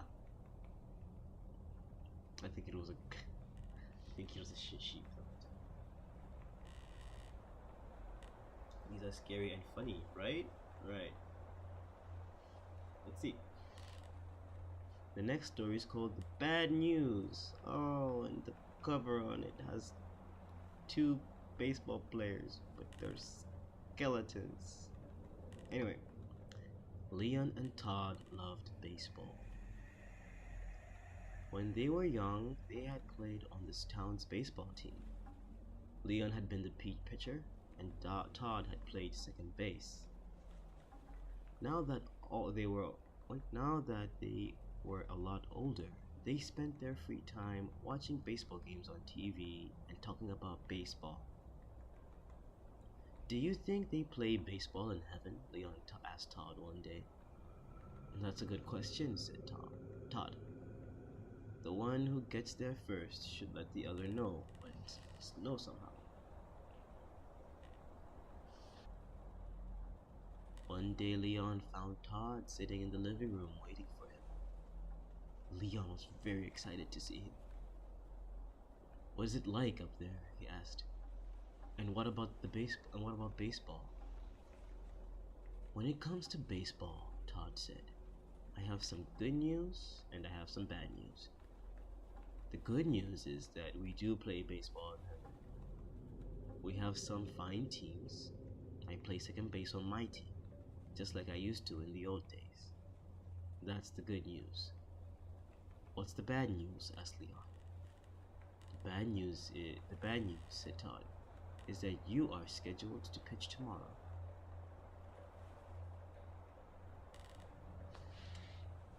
I these are dark. Oh, so dark. Okay, okay. On to the next story. Oh, sip of matcha tea. Okay, let's go to the next story. It's called Cemetery Soup. On her way home from the market, the woman took a shortcut through the cemetery. There, sticking up out of the ground, she saw a big bone. She picked it up and looked it over carefully. "This will make a good soup bone," she said. "I think I'll take it home. It's perfect weather for hot soup." When she got home, the first thing she did was start the soup. Into the big soup pot went water, carrots, green beans, corn, barley, onions, potatoes, a snitch of beef, some salt and pepper, and the bone. She brought it all to a boil, then brought it down to a simmer. "Yum," she said, sniffing it and tasting it. "I can hardly wait till supper." Suddenly she heard a small voice. "Please give me back my bone." The woman paid no attention. Soon she heard the voice again. May I have back my bone, please?" The woman was reading the newspaper, and again she didn't take any notice. In a little while, the voice spoke up once more. It was beginning to sound angry. "Give me back my bone." The woman kept on reading the paper. "Some people are too impatient," she muttered. Once more the voice spoke. Now it sounded very angry, and it was so loud that the whole house shook. "I want my bone back." The woman reached into the pot, grabbed the bone, and threw it out the window. In a voice just as loud, she said, "Take it." There was an eerie silence. Then the woman heard footsteps scurrying away from the house down the road toward the cemetery. And she got up and served herself some soup. Okay.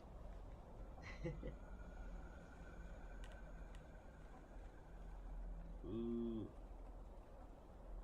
The next one is called... Wait, I think I might know this one from the movie. It's been a long time. I don't know if this was in the movie. It's called The Brown Suit. Okay. A woman came to the funeral parlor. To see her husband's corpse. "You did a good job," she said to the undertaker. "He looks just the way he always looked, except for one thing. My husband always wore a brown suit, but you have dressed him in a blue suit." "That is no problem," said the undertaker. "We can easily change it." When she returned later, her husband was wearing a brown suit. "Now he looks just the way he always did," she said. "I know you went to a lot of trouble." "It was no trouble," he said. "As it happened, there is a man here who was wearing a brown suit, and his widow felt the blue suit would be better.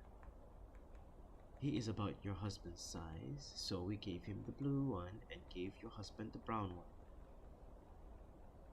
"Even so," she said, "changing all that clothing was a big job." "Not really," said the undertaker. "All we did was exchange their heads."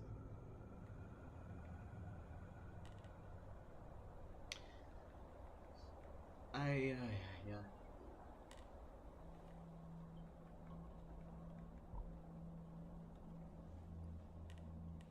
Okay. Is this a story or a poem?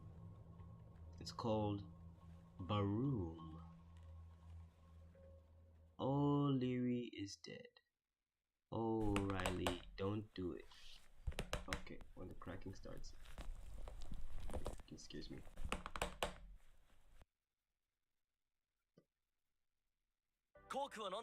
Oh no, Annette.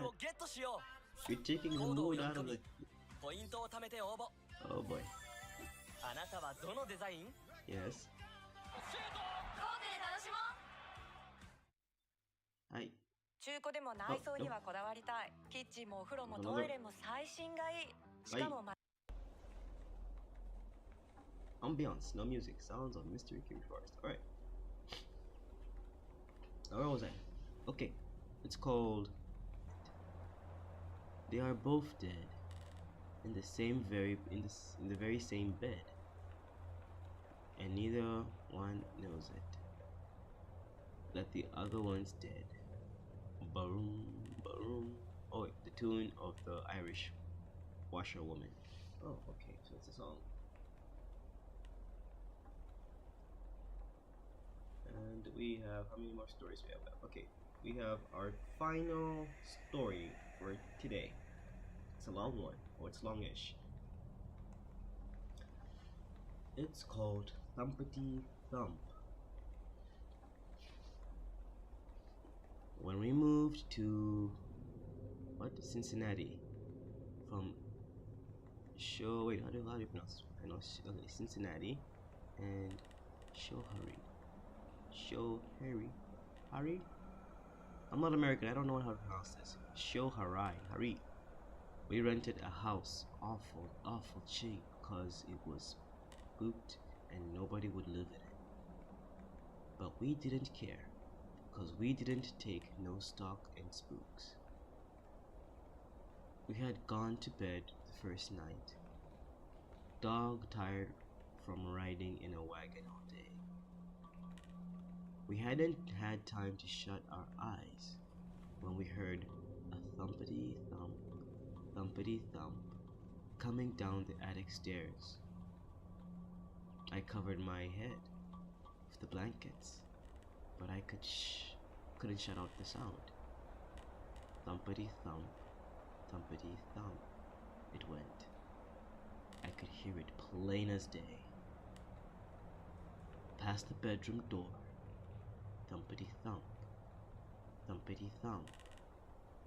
and down the stairs, thumpity thump, and through the kitchen, thumpity thump, and down the cellar stairs, thumpity thump, making the most awful racket you ever heard. It was more than we could stand, so we all followed the sound to see what was going on. When we got down the cellar stairs, we saw that it was a chair that had made all of the racket. There it was, with one of its legs pointing to a place on the dirt floor. We all stood there and gaped till my brother, Ike, said that he believed the chair was trying to tell us something about this place it was pointing at. Okay. So Ike went and got a shovel and started digging. He didn't have to dig far before his shovel struck something hard. Pretty soon, we could see the edge of a box sticking out. We all hollered for him to hurry up and uncover the rest of it. And the chair, it got excited. It jumped up and down like it had gone plumb crazy. When Ike got the box uncovered, Pop and the boys peered off the lid, and there was the body of a man all smooched with blood. It was plain as the nose on your face that he had been murdered, and the chair wanted folks to know it. Right then and there, we decided to leave. Being strangers, everybody would think that we had murdered him and come there to hide the body. It didn't take us long to fill up the hole and get out of that house. The chair was awful mad about our leaving, and it went up the cellar stairs. Thumpity thump, thumpity thump, louder than when it had gone down. Then thumpity thumped up the next set of stairs, and the next louder still. When it got back into the attic, it thumpity thumped so loud we thought it would thump all the plastering down on our heads. Nobody asked why we were moving out so soon, 'cause nobody ever stayed more than one night in the place, and most not that long. But I can tell you we were thankful to get back to Shorahari, where chairs stay where they're put and don't go raring and rampaging and roaring, scaring folks out of their wits, pointing out murders and goodness knows what. And that concludes the ending of this book, and also the end of the stream. I hope you enjoyed that as much as I enjoyed reading it. It was something different, but I really liked it. And I think I'm going to continue it. It's not always going to be scary stories. I have a bunch of self-help books and novels that I'd like to read aloud. And I'll probably make a schedule for it for later. But that will conclude today's stream. Hope to see you for the next one, which is tomorrow. I hope. Yes, it's tomorrow. See you. Love you. Kisses. Don't have nightmares.